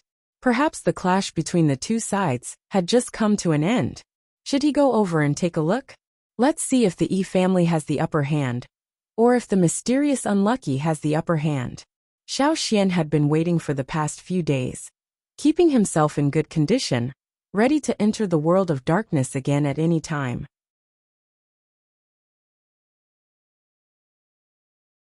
Chapter 797. Xiaoxian had just appeared in this dark world, where the Yi family was fighting, when he felt a wave of heat wash over him. His vision was filled with balls of fire. Without thinking too much, he mobilized the power of his fire seed, and used it as a shield to block the large balls of flames that were smashing towards him like a group of meteors. Judging from the situation, the Yi family must have fought at least once while he was away. While he was thinking, a spear of fire shot towards Xiaoxian. Sensing the approaching danger, Xiaoxian did not have time to think. His body reflexively took 2 steps back. The spear of orange-red flames almost brushed past Xiaoxian. Xiaoxian could even feel the scorching heat from the spear. It felt like he would have been burned if he had been 1 step slower. You're finally here.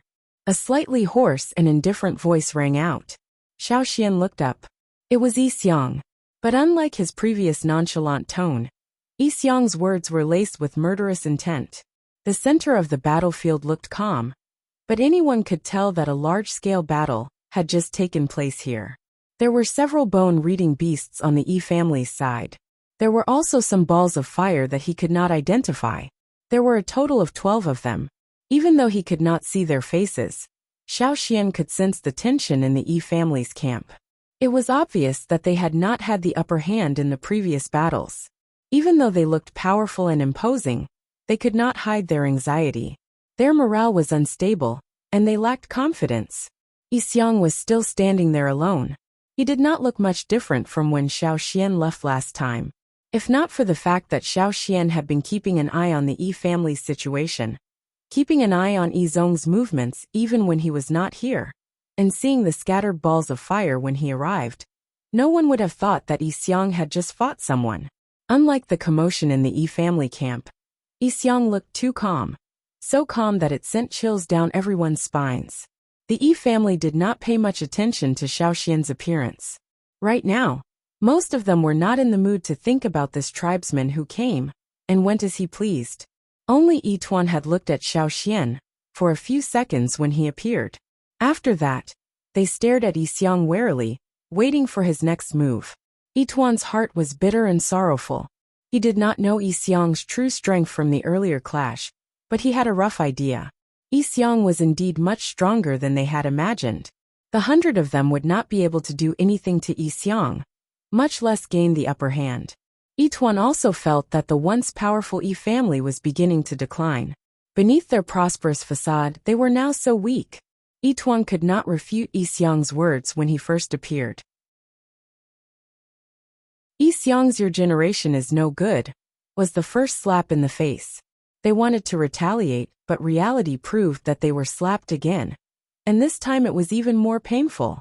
As for Xiaoxian, Yituan did not expect Xiaoxian to be able to defeat Yixiang. If they could not do it, this tribesman was even worse. However, they might be able to use this tribesman's appearance to their advantage.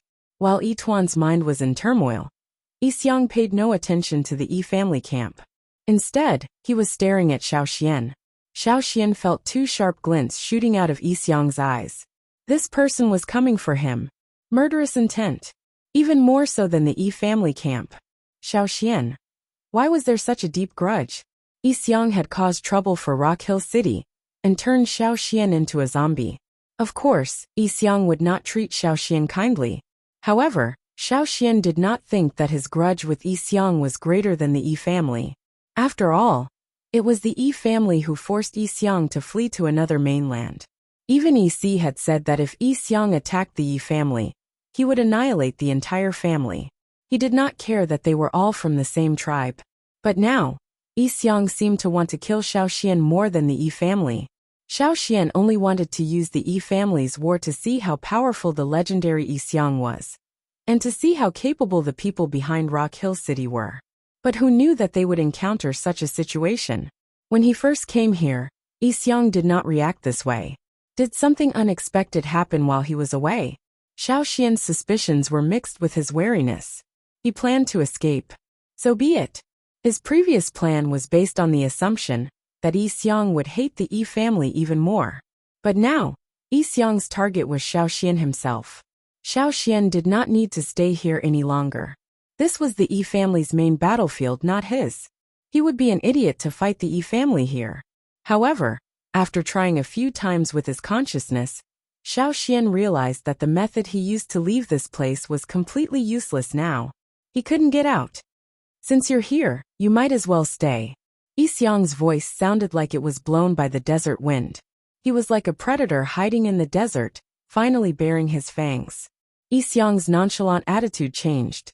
Before he even finished speaking, he had already started moving, not giving Xiao Xian, Yi Tuan, and the rest any time to react.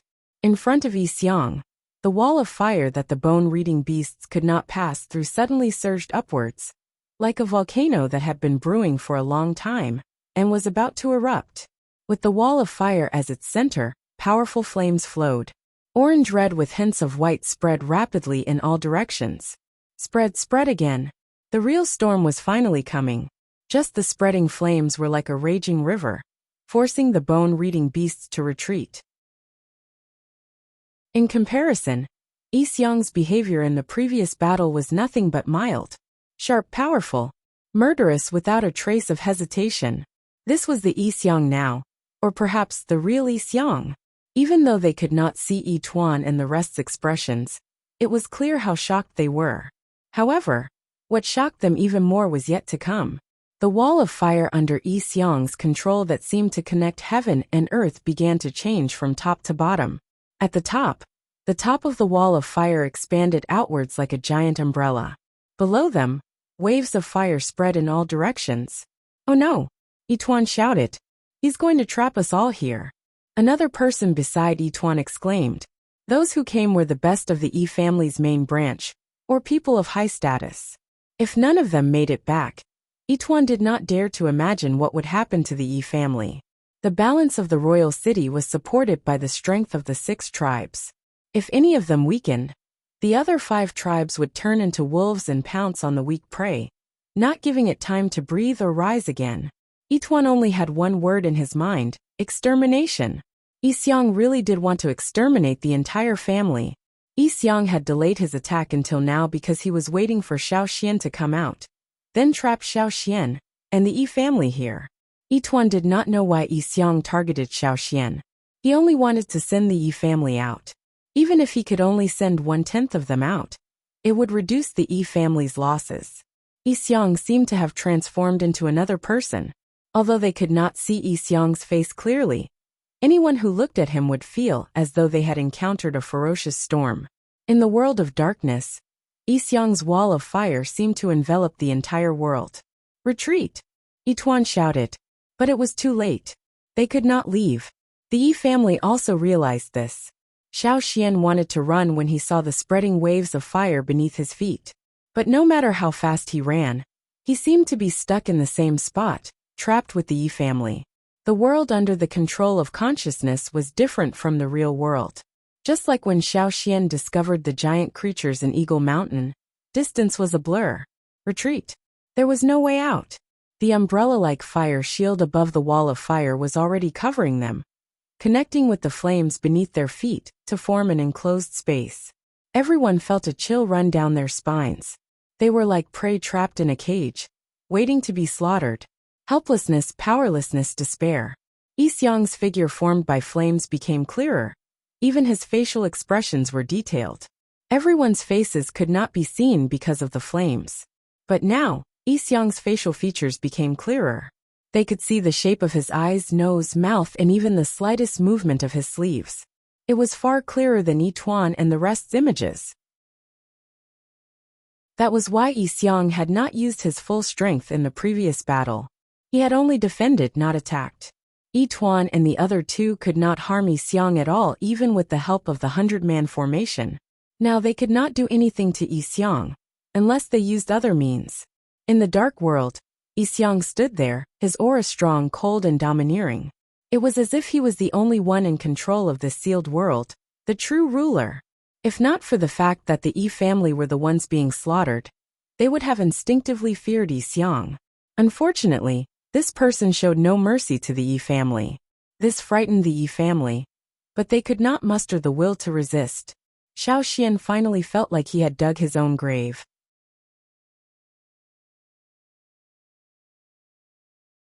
Chapter 798. When the flames from above and below sealed the area, Xiao Xian suddenly felt a chill seeping out from his bones. Although it was the flames that sealed the area, he felt like he was in an ice cave. His blood and energy were flowing at a slower speed, especially the energy flow needed to leave this area. It was clearly frozen. If the energy in his body could not complete this flow, he would not be able to leave this dark world. Xiao Xian looked at the floor of flames beneath his feet. This had sealed off any chance of escape. He knew that Yixiang wanted to seal him, and the 100 people from the Yi family here. Xiao Xian and the rest of the Yi family were like vegetables in a pot, while Yixiang was the one adding fuel to the fire. Thinking of this, Xiao Xian could not help but shiver. He could not understand why Yixiang was so hostile towards him. Yixiang did not even look at Yituan and the rest. Xiao Xian would be lying if he said he did not regret putting himself in this predicament. But there was no time for regrets. Instead of thinking about this, he might as well use the time to think of a way out of this predicament. Xiao Xian looked at the Yi family. He did not know this place well, and might not be able to think of an effective way out in such a short period of time. However, the Yi family should be familiar with this place. So, what would the Yi family do in this situation? If the Yi family could come up with an effective plan, Xiao Xian would know what to work on even if he could not replicate the Yi family's abilities. Of course, Xiao Xian would not place all his hopes on the Yi family.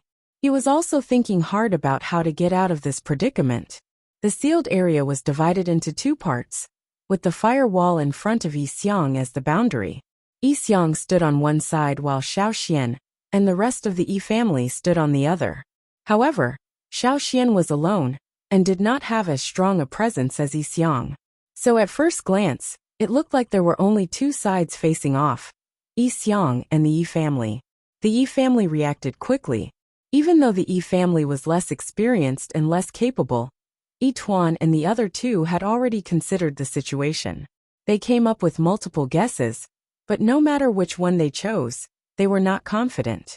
In the end, Yituan chose the most conservative option. He did not plan to fight Yixiang to the death with these 100 people. He decided to leave first. This was the first time they had a clear understanding of Yixiang's abilities. After they left, they had to think of other ways to stop Yixiang from wiping out the entire family. Yixiang was already on the move. The wall of fire, which looked like a heavenly wall, was no longer in a defensive position. As Yixiang pushed his palm forward, the wall of fire charged forward with the ferocity of 10,000 beasts. It was as if nothing in its path could stop it, as if it wanted to crush and flatten everything in its path. Not just one or two bone-reading beasts, but an entire wall of fire. In such a sealed space, there was simply no chance for anyone to escape. Even though this was not a physical body, Xiao Xian's back was drenched in sweat from nervousness. He looked at the wall of fire that was closing in on him. There was no way he could escape. He turned to look at the Yi family. As expected, the people at the front were starting to move. This time, Yituan and the other two did not use their bone-reading beasts. Yituan raised a hand, holding something that looked like a tortoise shell. Croc, croc, croc. A series of collisions rang out, as if hard objects like bones were colliding with each other. Yituan shouted, reaching forward with the tortoise shell. In the next instant, the tortoise shell in his hand shone brightly. It was not a speck of light like the bone-reading beasts, but a ball of light. The ball of light shot forward like a shooting star. Along the way, the ball of light rapidly changed. Break! In that instant, Xiaoxian felt as if a mountain was crashing down on him. The pressure on his body was increasing at an alarming rate. Whoosh!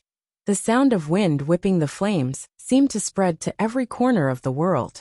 Even the pressure from Yixiang's wall of fire was pushed aside. Rumble! The sound of wind and fire changed into a thunderous roar. Everything around him was shaking. Xiaoxian's entire body was swaying. In his field of vision, endless flames spewed out from the ball of light. The flames intertwined in the sky, and in the midst of the flames, a huge figure rushed out. Xiaoxian stared in shock at the enormous creature. Was that a tortoise? Unlike the tortoises Xiaoxian had seen before, the tortoise that appeared in front of him had a slender body. Its neck and tail were much longer than the tortoises Xiaoxian was familiar with. There were some thorns behind its neck, and many protruding thorns on its tail. Its shell was undulating like hills, unlike the snapping tortoise in the Flaming Horns tribe, which had a sharp, jagged back. Instead, it had a heavy feeling like a mountain. Its form was secondary. What shocked Xiaoxian was its size. It was huge. It was almost the same size as the giant beast Xiaoxian had seen at Eagle Mountain. Yituan's bone-reading beasts could not even compare to a single claw of this giant tortoise. An ancient giant beast. This was Xiaoxian's first thought. The Yi family actually had something like this. In fact, the Yi family did not have many tools made from the bones of ancient giant beasts. In fact, they were considered rare. The Yi family's divination tools were all made by themselves, or with the help of others. Only a few were passed down from their ancestors. The one Yituan was using was one of the rare artifacts passed down from their ancestors. There had been some ancestral artifacts, but most of them had been destroyed after being used in some incident. This was one of the most precious artifacts passed down from generation to generation. Tribes without fire pits had special burial grounds for their tribesmen, which was their tribe's graveyard. Of the 6 major tribes in the royal city, the other 5 had their own graveyard. The Yi family was an exception. Although they had their own graveyard, many of them preferred to find their own graves. The more capable a person was, the more likely they were to find their own graves. When they felt that their time was up, they would leave the tribe, and the artifacts they had would be buried with them. Just like how the Ji family prepared grain in their graves, the Yi family's necessities were their own tools for divination. There were very few people who had the ability to find the grave of one of the Yi family's ancestors, the courage to dig up their graves, and the ability to control the dead artifacts. This was also the reason why the Yi family did not have many ancestral oracles. Yixiang was right when he said that their generation was not capable. Their divination tools were not as good as their ancestors. This was also a reflection of their strength. Even Yituan, who held a high position in the Yi family, had to give up on his own bone divination and take out his ancestor's artifact. Yixiang's body did not look strong, but it was powerful enough to force Yituan to take out his ancestor's artifact. The palm-sized tortoiseshell could only be seen at a time like this. The giant tortoise opened its mouth and stretched its neck, its throat moving. An ancient and vigorous roar that Xiaoxian had never heard before came out of its mouth. It carried an insufferably domineering aura, as if it had traversed through endless time and space. Witnessing this scene with his own eyes was more shocking than anything recorded in any tribe's ancestral records. Along with the roar, an immense pressure seemed to erupt. Xiaoxian felt the pressure around him increase exponentially. A huge force was crashing down on him. Under this pressure, Xiaoxian felt like a grasshopper that couldn't jump up. He could be crushed to death in the next moment. Xiaoxian forced himself to look up, only to see the giant tortoise propping up its 4 limbs and running forward due to inertia. Then, the moment before it collided with the wall of fire, it raised its 2 front limbs to block the wall of fire. Boom! The 2 giant tortoise feet stomped heavily on the ground. The entire tortoise's body shook violently, the flames that made up its body splashing everywhere. As for the wall of fire, it exploded with countless sparks. The sealed flames under the giant tortoise's feet trembled violently as it stomped on the ground.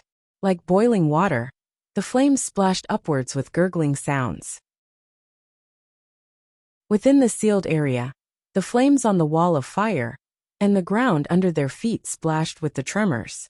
The intertwining flames seemed to cover the sky and the sun. The giant tortoise's roar seemed to bring people into a strange ancient battlefield. Xiao Xian's entire body suddenly bent under the pressure of the collision between the two sides.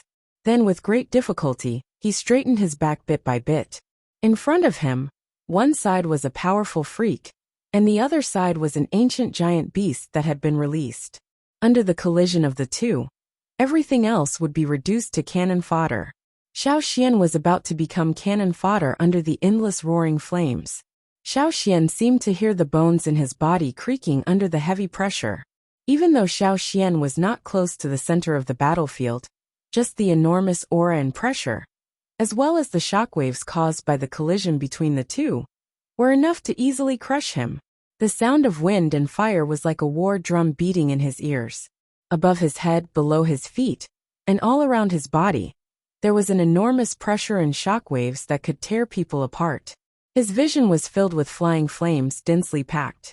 Xiao Xian could no longer see the giant tortoise's figure clearly. He felt as if he was standing in the middle of magma, at the mouth of a volcano. Scorching heat waves were rolling all around him. Strong winds whistled like red-hot knives hanging on his body. Every breath he took was like a fire burning in his nasal cavity. It was as if all the pores on his body were wide open and steam was spewing out. The pressure around him was still increasing. The pressure his body could withstand was about to exceed its limit. If this continued, Xiao Xian would only have one outcome, death. Unless he could forcefully hack out a sliver of a chance to live under such enormous pressure and energy fluctuations. He had to think of a way. The Yi family's countermeasure was to use the giant tortoise to resist Yi Xiang's wall of fire. Xiao Xian, on the other hand, had to think of a way to survive, not to mention leaving. Should he use the bone-reading beast like the Yi family? Xiao Xian did not have a bone-reading beast, but he had an ancestor.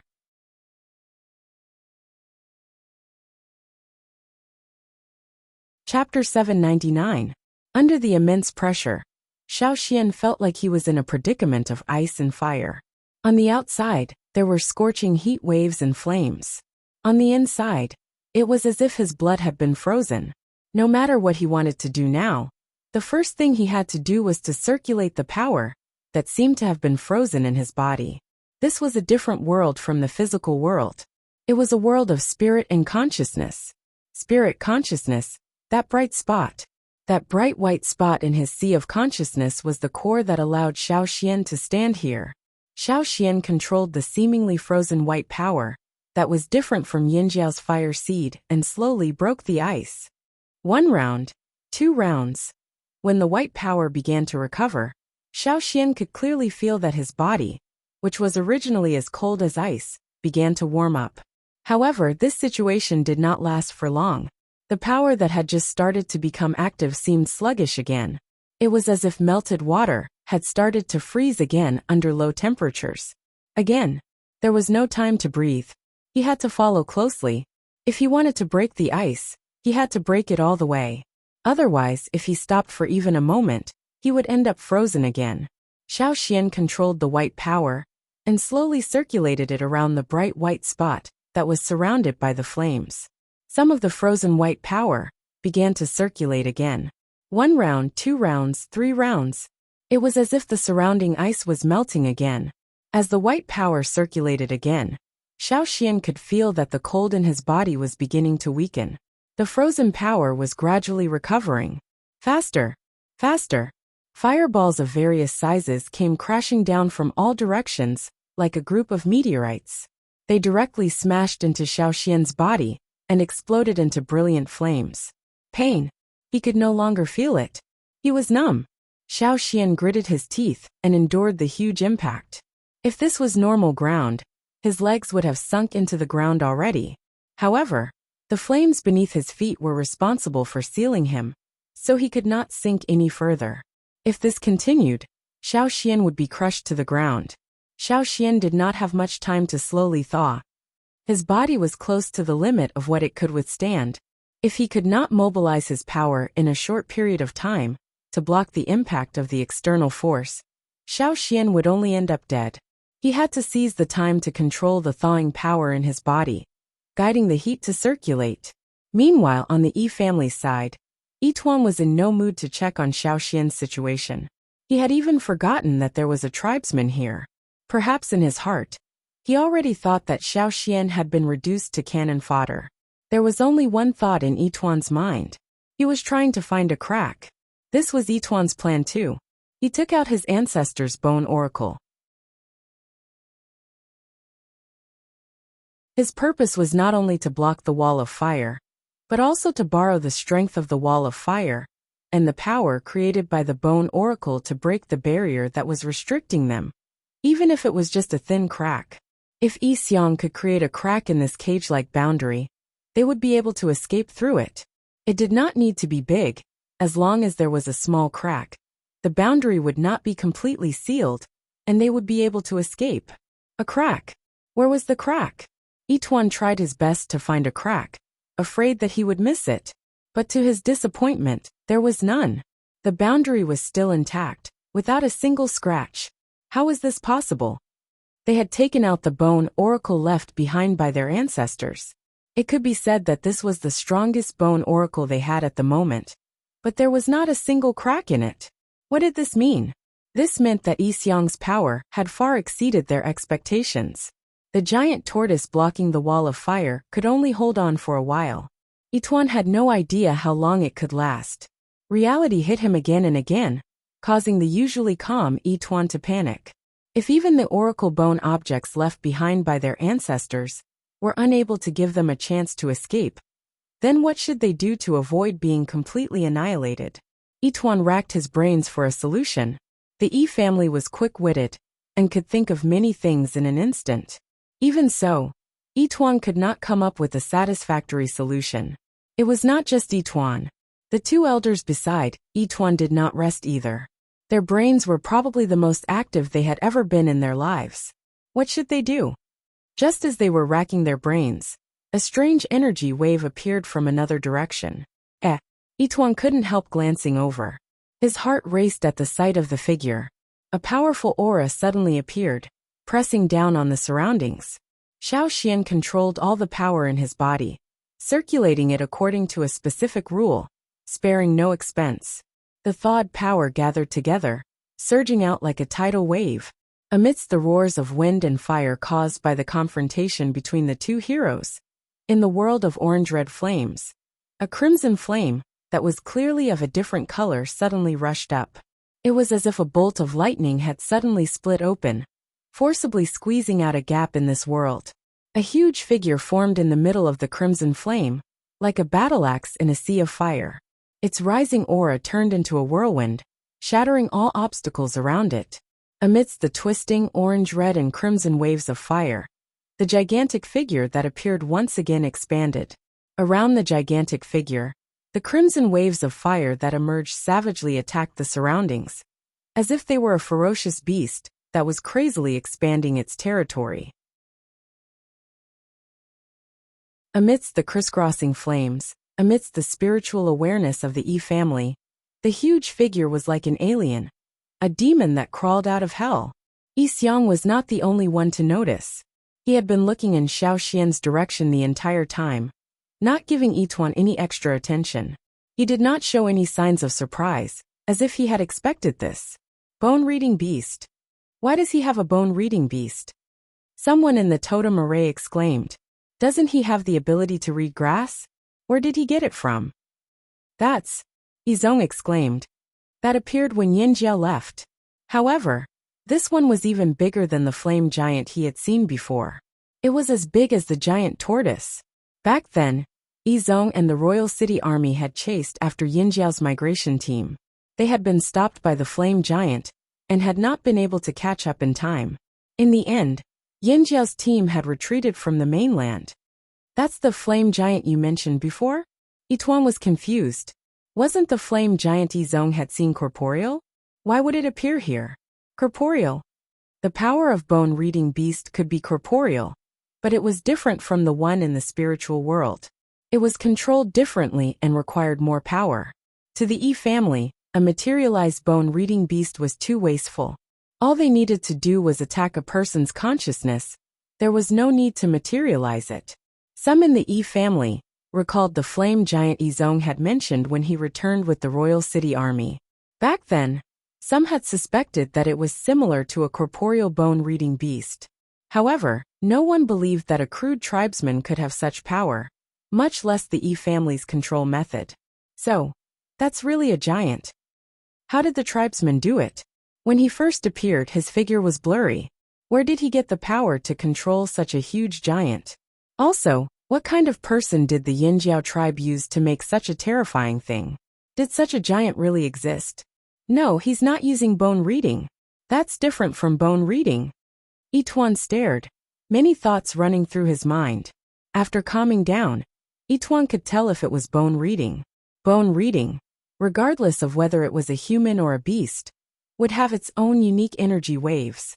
However, they did not feel any aura or energy waves from Xiaoxian at all. If it was not bone reading, then what was it?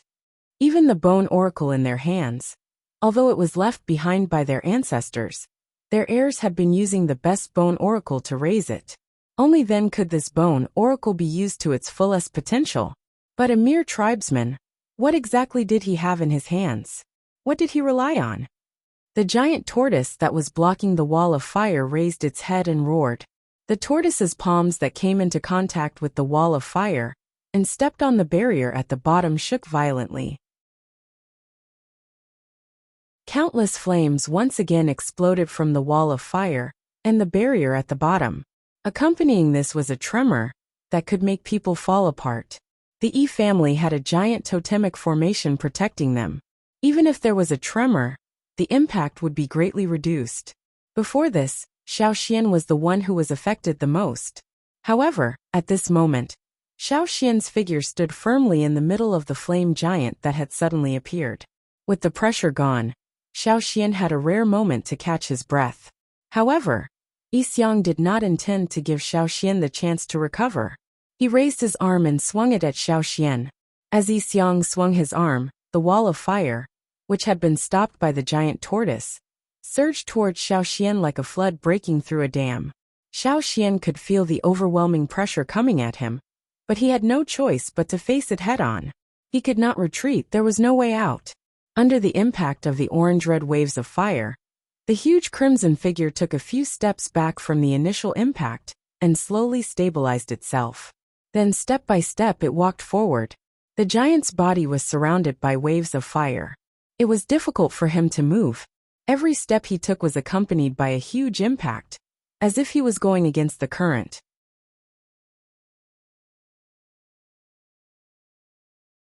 Chapter 800. The torrent of flames grew stronger. Xiaoxian could feel the resistance in front of him increasing. Every step was heavier. The most obvious sign of this was that the ground shook violently with every step the flame giant took. The torrent of flames suddenly split into several streams, rising up like fire snakes and rushing towards the flame giant. The crimson figure waved its arms, its huge palms carrying a ferocious aura. There were no fancy tricks. Its movements were not as clumsy as its size suggested. It was fast, direct, and domineering, pressing down on the oncoming fire snakes. It was as if no creature could escape from its palms. All the fire snakes exploded at the same time. The fire snakes shattered into countless balls of fire, scattering in all directions. The wind created by the flame giant's arms swept away the flames in front of Xiaoxian. Yituan stared blankly at the moving red figure. He still could not understand. What was Xiaoxian's giant? He could only vaguely sense that it was different from the bone-reading beasts they used. A giant of this size should not exist in this world. Perhaps there was another reason for its size, but Yituan did not dwell on it. He did not have time to think about Xiaoxian's flame giant. He was also shocked by Xiaoxian's strong vitality. He thought that the tribesmen would have disappeared in the battle between the giant tortoise and Yixiang. But now, not only was Xiaoxian alive and kicking, he was even causing such a huge commotion. Was this the chance of survival that had finally appeared as he had divined before? His ancestor's bone oracle could not create a crack in the boundary. Then what about the tribesmen? Would they see a chance of survival in the midst of danger? At this thought, Yituan focused again, searching for any possible cracks in the boundary. They would retreat as soon as a crack appeared. He could see that Yixiang was more hostile towards Xiaoxian than them. Even without looking, he could sense that Yixiang had diverted more forces to deal with the tribesmen. Yituan admitted that Xiaoxian's flame giant was impressive and powerful. It might not lose to their ancestor's bone oracle, but it might not last long against Yixiang's attacks. However, Yituan did not care. In fact, he was secretly delighted. Yixiang's attention was on Xiaoxian. That meant they had more time to escape. As for Xiaoxian's life, Yituan did not care. More and more flames surged out of the wall, and the red giant's steps slowed. Everyone knew that he was reaching his limit, and when he could no longer stand, he would be engulfed by the torrent of flames. When that happened, Xiaoxian would be finished too. The Yi family was relieved that Yixiang did not use this move on them. Even with the giant tortoise and the totemic formation of 100 people, they might not have lasted as long as the tribesmen. Xiaoxian could feel the power flowing through his body reaching its peak. Every part of his body felt like an overloaded machine, crackling and rattling, as if it would fall apart at any moment. His feet felt as if they were bound by solid and heavy chains. Even if it was just a small distance, it was extremely difficult for him to walk, let alone stand firm, and withstand the torrent of flames that was constantly rushing towards him. He could not retreat, even if it was just a small step. One step back would lead to a second step, a third step, until he was overwhelmed and drowned. All the white power in his body began to circulate. Xiaoxian no longer felt cold. Instead, his blood felt like it was boiling from the constant flow of power, steam spewing out of his body. At this moment, Xiaoxian suddenly realized that in his sea of consciousness, the white egg-shaped barrier that had been covering the totemic flames had started to melt. The shield gradually turned white and flowed outwards. Soon, there was no trace of the shield on the outer layer of the totemic flames. Although the white veil had disappeared, Xiaoxian did not feel the white energy leaving him. It was still around him, and had not left. Not only that, Xiaoxian also felt that they were in his control. His 5 senses, which had been somewhat numb, sharpened again. The pressure around him was also rapidly decreasing, as if someone had moved a mountain that had been pressing down on him. His body suddenly felt lighter, and even his breathing became smoother. Within Yixiang's orange-red flames, the giant red figure stopped advancing, but did not retreat. It stood there like a silent thinker. Within the Yi family's totemic array, the people who had been watching Xiaoxian thought to themselves, "Is he finally unable to hold on?" However, in the next moment, they suddenly felt a huge pressure coming from that direction.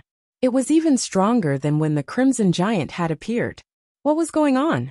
Even Yituan, who had been searching for a crack in the barrier, could not help but look over. He felt a strong sense of apprehension, even fear.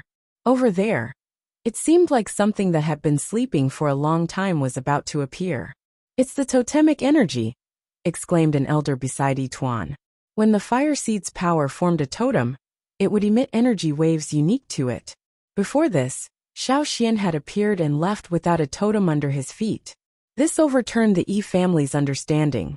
Logically speaking, even if Xiaoxian had mastered part of the Yi family's divination skills and could enter this place, a totem would have appeared whenever a person appeared. But they had never seen a Yinjiao totem appear under Xiaoxian's feet. Was the kid finally forming a totem? No, he was just starting to form a totem. This was unbelievable to the Yi family. He could not even form a totem, yet he was able to walk around peacefully. This totem had come too late. Also, why was there such a huge commotion when the kid formed a totem? Just the early stages of the totem's formation already gave off a great pressure. Was Yinjiao's totem really that powerful? Wait, that's not Yinjiao's totem. Yituan was shocked. He sensed something strange. That's definitely not Yinjiao's totem.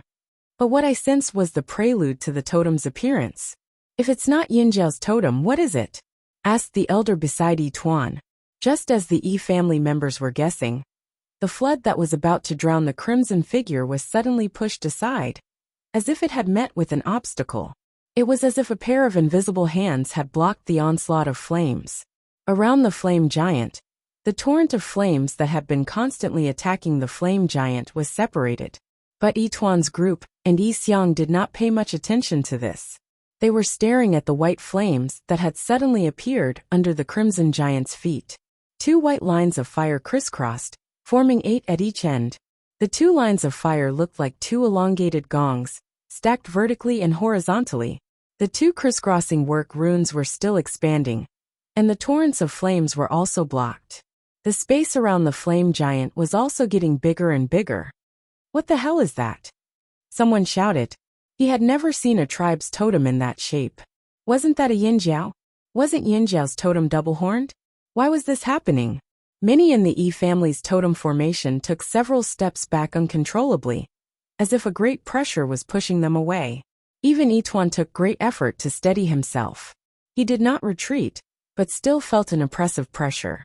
If he had a physical body, he would have coughed up blood. If one could see Yituan's eyes, they would see shock and fear in them, as though he had seen something unimaginably terrifying. Yituan felt a cold electric current coursing through every hair on his body. His hair stood on end as he shivered. Fear, worry. In that moment, these emotions were pushed to the back.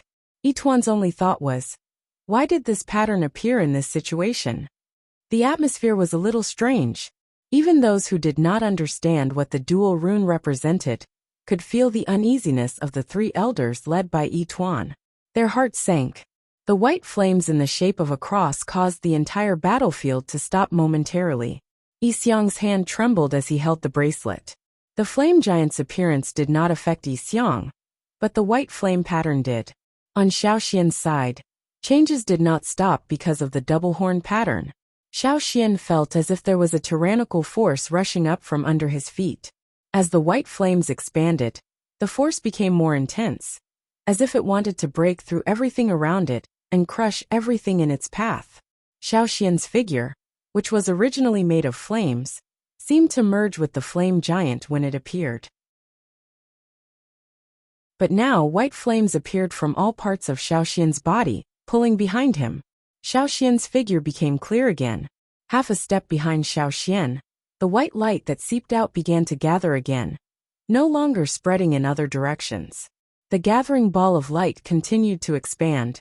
Even the light from Yituan's oracles paled in comparison. If the giant tortoise's white light was like the stars in the night sky, then the white light gathering behind Xiaoxian was like the sun that illuminated the world. The white light gathered to form a blurry figure. It was not large like a clone of Xiaoxian, but the flames were different, so it was not clear. Based on the E family standard, the blurry figure was like Xiaoxian when he first arrived, an unstable newbie who could vanish at any time. But contrary to the E family's perception, the moment the white blurry figure appeared, the 3-way stalemate on the battlefield changed again. Due to the appearance of the white doublework runes, a large area of empty space was revealed around the flame giant. From time to time, some white flames would jump up and down, and the tyrannical might that the flame giant displayed was several times stronger than when it first appeared. In this situation, the E family's totemic array appeared weaker. Yituan felt stifled, a mouthful of blood stuck in his throat. He could neither swallow nor spit it out. The E family had a 100-man array, and the help of their ancestors' oracles. Yi Xiang was an old monster who had lived for more than 1,000 years, a once-in-a-thousand-years genius in the E family. And Xiaoxian? What did he have? He was just a barbaric tribesman. Yituan felt stifled, but when he thought about how Xiaoxian's transformation could cause trouble for Yi Xiang and create an opportunity for them to retreat, Yituan felt much better. But why did he see that huge figure with white runes charging towards them?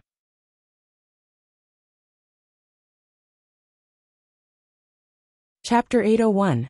The flame body was sturdy and solid, as if it was a real person. The crimson flame giant seemed to have broken free of its chains and mud. Its steps were light, free, carefree. The giant's steps quickened, from walking to running. The roaring of the flames on his body was like the roars of thousands of ferocious beasts. Each of them was roaring, and when they gathered together, they emitted an earth-shattering pressure. Wind and fire swirled around the giant's body as it ran, flames as sharp as knives bursting outwards with each step. Yituan had thought that the tribesmen would attack Yi Xiong after his transformation. After all, Yi Xiong was the one who trapped them here. If they worked together, they would have a chance of breaking out of this boundary. However, no one expected the powerful Crimson Giant to change its path and charge towards the Yi family. The white pattern beneath the giant's feet kept the flames at bay. Yituan could see a figure at the giant's feet. The figure was almost one with the flames on the giant's body, but the color was darker and blurrier. Still, he could see a figure standing there. It was Xiaoxian, the one who created the flame giant. Other than Xiaoxian, there was another figure behind him, glowing with a white light that could not be ignored. It was almost the same size as Xiaoxian. No one knew what the white figure was, but everyone who saw it instinctively felt uneasy. The three silhouettes moved in unison, as if they were a single entity. Why is he running towards us? Someone in the Yi family's totemic formation asked in a trembling voice, as he saw the approaching figure. I don't know, he's not going to fight us with Yi Xiong, is he? I knew that tribesman was with Yi Xiong. They're definitely working together. They had just been wondering what the white flame pattern was, but now they were too frightened to think about anything else. They stared straight at the Crimson Giant. Yituan and the other two thought that Xiaoxian had changed his mind at the last minute and was going to fight them with Yi Xiong. If that was the case, they would have no chance of escaping. Yi Xiong alone was troublesome enough. With the addition of this strange tribesman, they were in a dire situation. They might even be wiped out. However, as the flame giant got closer and closer, they noticed that the flame giant wasn't charging towards them, but towards the enormous tortoise that was blocking the wall of flames. The giant tortoise. The tribesman's target was the giant tortoise. What's he doing? Was he really going to fight them with Yi Xiong? Without the protection of the giant tortoise, the flame wall would come straight for them. Even with the protection of the totem array, they might not be able to survive under the pressure of the flame wall.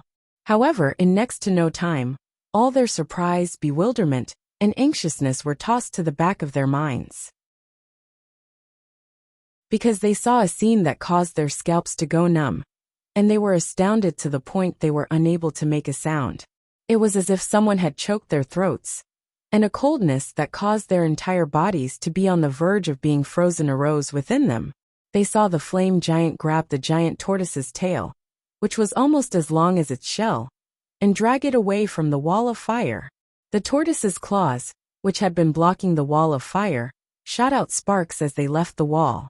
Ignoring the approaching wall of flames and the surging waves of orange-red flames, the flame giant grabbed the tortoise's tail with its two large hands and pulled it back. The flames that kept surging out of the barrier at the bottom were pulled back by the giant tortoise, as if they were pushed against the waves of the sea. Even though the giant tortoise was only made of flames, it was as heavy as a mountain. Every step the giant took caused the ground to tremble even more violently. His originally brisk steps became heavy once again. Xiaoxian could feel the bones in his body making cracking sounds. It was as if his entire body was once again in an overloaded state. All of his strength was unleashed without reservation.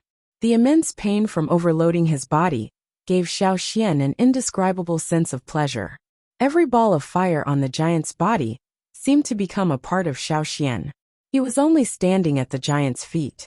When he looked at the tortoise and the wall of fire, he struggled to lift his head. But now, Xiaoxian no longer felt that way. He looked at Yituan and the others at the same level. The giant's gaze was his gaze. The giant's hand was his hand. Flames spewed out of the flame giant's body like burning blood. Xiaoxian felt like he was on an ancient battlefield, fighting with all his might. Live or die. If he didn't want to die, he had to fight. The giant's flaming arms dragged the tortoise's long tail. It roared as if it wanted to tear apart the world of fire. The rising flames seemed to be cheering it on. Under the flames, Xiaoxian felt a strange emotion brewing in him, ready to burst out at any moment. Xiaoxian felt like this was the fiercest eruption he had ever unleashed since he came to this world. It was also the most complete fusion with the strange white power. The giant tortoise's forepalms left the ground. Its enormous body was forcefully lifted into the air. Everyone who saw this scene fell into a daze. This was Yituan's first time witnessing and experiencing Yinjiao's brutality. Yituan had a vague guess as to what the flame giant wanted to do. Stop. Stop. Yituan wanted to roar, but he found that he could not. All his composure was gone. The giant did not seem to be wielding a giant tortoise, but a giant meteor hammer. It easily dispersed the torrents of orange flames coming from Yi Xiang's fiery wall. The scattered flames howled like beasts caught in a hurricane. The crimson flames around the giant continued to rise, bursting with even more power. The crisscrossing gong pattern under its feet grew brighter. As the giant tortoise was spun faster and faster, the giant's arms that were holding onto the tortoise's tail swelled once again. Dozens of streams of flame burst forth from the tortoise's body, as if it could not suppress the blood that was spurting out. However, the movements of the giant's arms did not slow down, and the hands that were holding onto the tortoise's tail did not relax. When the strength reached a peak, the tortoise's spinning motion changed. Turn leg, turn body, smash. He swung his arms fiercely, propelling his tortoise body. The tortoise's back smashed down fiercely like a meteor hammer. In that instant, when the power reached its peak, the flame giant's figure blurred, including Xiao Xian's and the white figure behind Xiao Xian. The blurry silhouette was like a bonfire blown by the wind, about to disappear in the next moment. However, it felt completely different. The three figures merged into one. A heroic howl seemed to pierce through time and space, drowning out the sound of the wind and fire, drowning out the giant tortoise's angry roar, drowning out everything. Yituan felt as if he was looking at the soul of a flame that had burned for billions of years. Boom! It was as if countless thunderbolts had exploded at the same time. The deafening boom made everyone lose their sense of hearing. Their nerves were numb from the shock. No one could remain unaffected by this. Even the Yi family's totemic formation was shaken to the point of dispersing. Even with the protection of the Yi family's totemic formation, the totemic formation was also shaken to the point that it looked like it was going to collapse at any moment. The torrent of flames that rushed over were all dispersed in an instant, and the exploding flames filled every corner of the enchantment. The flames that formed the array beneath everyone's feet were thrown high into the air. Countless curtains of fire, accompanied by fireballs of various sizes, rushed upwards like meteors. They were frail figures trapped in the curtains of fire and meteors, so minuscule that they could be easily dispersed. It was as if the entire world was being turned upside down. The sealed enchantment, under the huge impact and vibration, revealed the dark background below. If one looked down from above, they would see many black cracks on the enchantment below. They were like black lightning that appeared in the fire, constantly twisting and changing shape in the vibration.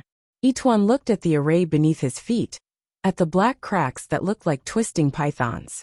His mind, which had been in deep thought, went blank for a moment. His voice trembled. It's broken. However, no one could hear him now. Everyone was under the immense pressure of the world being turned upside down. The Yi family's biggest pillar of support, the totem formation guarded by 100 people, was like a fire seed. The orange-red flame, at the core of the totem formation, was like a candle flickering in the wind. No one knew how long it could last. However, in this world of fire, the huge, crisscrossing duplex character pattern formed by white flames was like a mark deeply engraved on a hard rock. No matter how the fire hit it, no matter how the surroundings shook, it still maintained the clear shape of the pattern, as if nothing in this world could change it.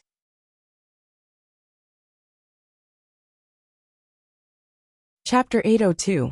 In the heavily guarded courtyard of the Yi family's mansion, the tense atmosphere grew heavier. Those who could not keep their cool paced in circles anxiously, not daring to make a sound lest they disturb the people in the courtyard. The broken bone in front of Yituan had already made their hearts sink. When no second bone broke, they heaved a sigh of relief. However, they waited and waited. Days passed. Although the courtyard was undisturbed by the totem, Many could no longer maintain their composure. It was not physical torture, but psychological pressure. Some wanted to wait, but the waiting only made them extremely haggard. Their footsteps were light, as if they had not eaten or slept well for days. There were many such people. Some even fainted while waiting. The mental and psychological pressure was unbearable, even if they did not do anything physically taxing. Moreover, this had been going on for a long time. It's good news that there's no movement. Someone thought. At the very least, there were no signs of broken bones or broken stones. It seemed that the situation over there was still stable. Nothing must happen, otherwise the Yi family will be in trouble. The people around the Yi family were anxious. Ever since the Yi family closed their doors, there had been a constant stream of people coming to investigate. Some were from the other 5 tribes in the royal city, while others were from other places. Although they seemed to be worried for the Yi family, they had ill intentions. If the Yi family was in danger, they would take advantage of the situation. Friendship? In the face of benefits, the 6 tribes in the royal city never cared about friendship. If any of the other tribes were in danger, the Yi family would also intervene. Therefore, as fortune tellers, they knew better than anyone what the consequences would be. On this day, after a short rest, they returned to the courtyard. Go back and rest. We'll keep watch, the leader said to the people in front. Now there were 2 groups of people taking turns to guard and rest. In front of them was a man sitting on a leather cushion near Yituan. He had dark circles under his eyes and his eyes were lifeless. His hair was messy, and his clothes were stained with mud. This would never have happened in the past, but now, everyone was used to it and no one cared. Just as the 2 groups were about to switch, the person who got up from the beast hide massaged his numb and stiff legs. He was about to say something when he shuddered and looked at Yituan's group. In the courtyard, the tortoise shell in Yituan's hand glowed brightly. The bone pieces in the shell jumped rapidly. Everyone stared at the tortoise shell in disbelief. Naturally, they knew what the changes to the tortoise shell meant. He even used the oracle bone artifact left behind by his ancestors. Is Yixiang really that powerful? I wonder how the battle is going. Many people whispered. No matter how much they tried to comfort others, there was only one thought in their minds: danger. Yituan was forced to use his ancestors' oracle bone artifact. What kind of dire situation was that? Seeing this, the people who were supposed to take turns to rest did not leave. They returned to guard the courtyard. How could they be in the mood to eat at a time like this? They would not be able to sleep even if they went back. Just like that, the days passed. The people in the courtyard grew more haggard. The guards outside the mansion also grew restless. Everyone was panicking, and some were already having other thoughts. After a period of time, the weather gradually became hotter. The people who were guarding the courtyard, although they were sweating profusely due to their anxiety, felt waves of coldness from their bones. Something was wrong.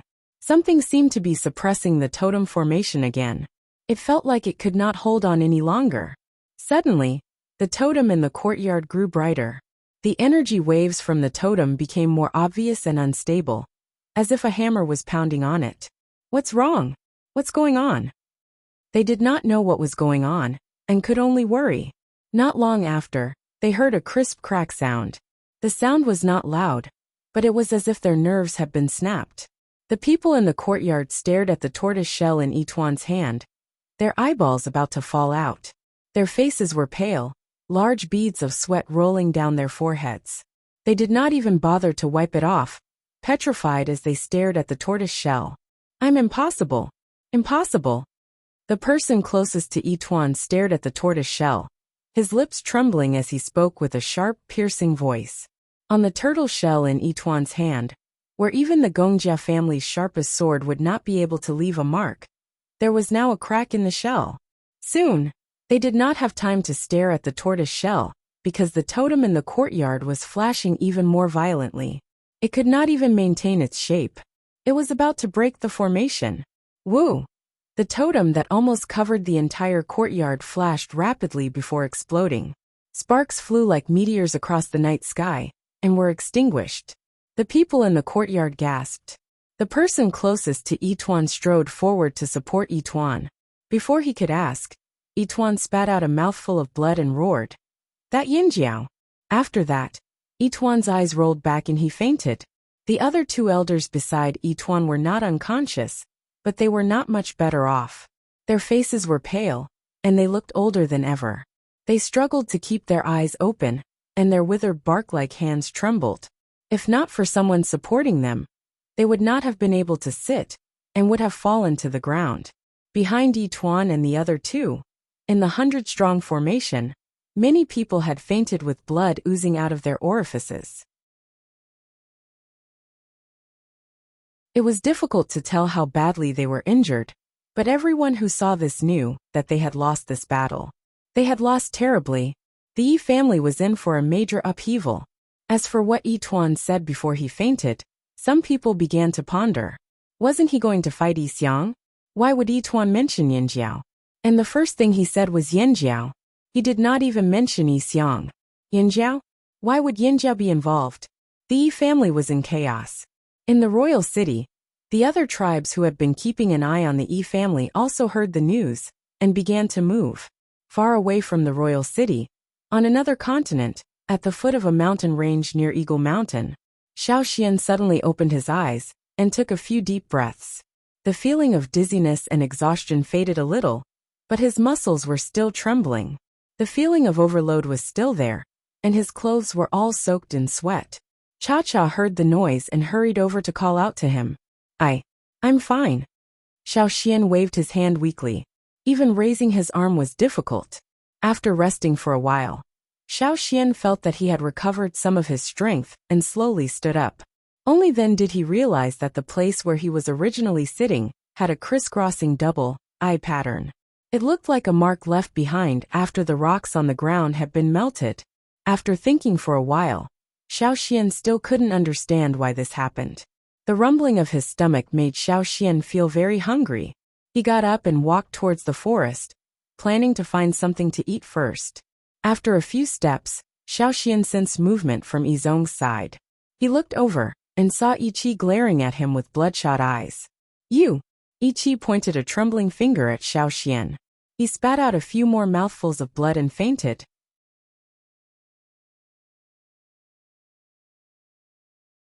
Chapter 803. Xiaoxian ignored Ichi and Yizong. They didn't seem to be in good condition, especially Ichi. He was severely injured and fainted after uttering only one word. The panicked slaves were trying to save him. Xiaoxian looked away. He was starving, and his vision was blurry after just a few steps. He forced himself to set up a trap. With his current strength, he couldn't take the initiative to hunt. While guarding the trap, Xiaoxian ate some of the meat Cha-Cha brought back. However, Cha-Cha ate raw meat, and Xiaoxian didn't have the time to light a fire to roast the meat, so he ate raw meat as well.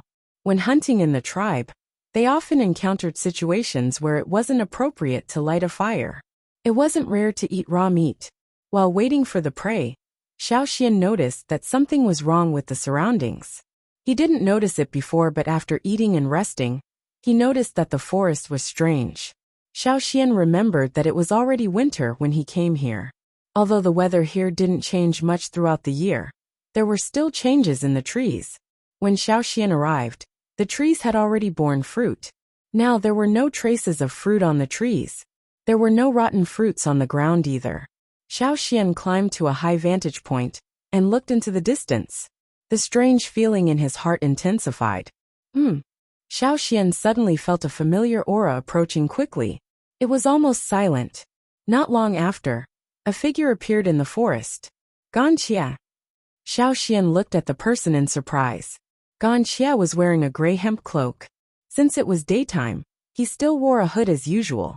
Xiaoxian didn't expect to see Ganqia here. "Why are you here?" "I'm looking for you." Ganqia looked around. His gaze lingered on Yizong and Ichi for a few seconds before he turned to Xiaoxian. "You've been gone for too long. The Yinjiao people are worried." "I was gone for a long time." Xiaoxian knew that the flow of time in that strange dark world was different from the flow of time in the real world, but he only thought that he had stayed there for 10 days at most. In a few days, there will be a full moon. Ganqia didn't say how long he had been gone, but Xiaoxian knew that he had been gone for more than half a year. It was no wonder that the Yinjiao people were so anxious. They said they were going to investigate the movements of the royal city people who had entered the forest. But in the end, it took them more than half a year. Winter had long passed, and the rainy season had ended. Xiaoxian knew that Ganxia wouldn't lie about this. They would know when they looked at the moon at night. He also believed Ganxia's words. He had really left for more than half a year. No wonder the forest gave him such a strange feeling. Xiaoxian remembered that before he entered the world of darkness, winter had not yet passed. How could half a year have passed in the blink of an eye? To Xiaoxian, that battle had only been half a day, but in the real world, so much time had passed. It was hard to imagine that a battle that had taken more than half a year. I haven't heard from you, so I came to take a look. Ganxia said simply. The others can't sense your exact location, but your shaman seems to be able to. She can't leave the tribe, so she can only point out a general direction for the search team. Ganxia briefly told Xiaoxian why he was here. The Yinjiao tribe had discussed going into the forest to search for Xiaoxian, but Ganxia volunteered that he could sense Xiaoxian's exact location, and they could search for him in the forest. Ganxia didn't like traveling with others. When he joined the other tribes in the Flaming River Basin to hunt, he treated it like a game. The others were afraid of him, and he didn't want to travel with them. That was why when Yinjiao suggested sending a team to go with him, Ganxia refused. That was indeed the case. It was much more convenient and relaxing for Ganxia when he was alone compared to when he was with others. Xiaoxian studied Ganxia and nodded. Not bad. Your complexion is much rosier. Looks like you've been doing well in the forest. Ganxia's pale complexion had regained some color, but it was still slightly rosier than a normal person's. Now, Xiaoxian noticed that Ganxia's complexion was filled with vitality, and he didn't look sickly or pale. How much blood did he suck to have such a change? As for why Ganxia was able to find Xiaoxian, it was mainly because of the power Xiaoxian used to revive him. That special power affected Ganxia, allowing him to come back from the brink of death. It also allowed him to find Xiaoxian's location. With his immortal body, Ganxia had an easier time in the forest compared to others. Did everything go well? How's the tribe doing while I was gone? Xiaoxian asked. Ganxia thought about it and said, It's going well. This was to tell Xiaoxian that his journey had been smooth. The Yinjiao tribe was doing well too. Xiaoxian didn't plan on getting too much information from Ganxia. After all, Ganxia was a man of few words, and he didn't seem to be interested in anything. However, just as Xiaoxian thought that Ganxia would start to think about life again, Ganxia spoke. I met a big bat. It's half a step away from becoming a beast king. It should be the one you mentioned before. Ganxia gestured with his hand to outline the bat's size. The one from the Bat Mountain? Xiaoxian frowned. That bat wasn't easy to deal with. Did you lose to it? Ganxia shook his head with a strange expression. No. Ganxia had met that bat when he was hunting for food. Both of them liked to hunt at night, and they both drank blood. Both of them seemed to have a natural instinct for which beast's blood tasted better. Their hunting targets were very similar as well, so it wasn't strange for them to meet. The strange thing was, how did Ganxia escape from the bat's claws? In response to Xiaoxian's confusion, Ganxia told him what happened. Not only did Ganxia not lose to the bat's claws, but he also got along well with the bat. The bat didn't attack Ganxia. Instead, Ganxia gave the bat some prey, and the bat accepted it.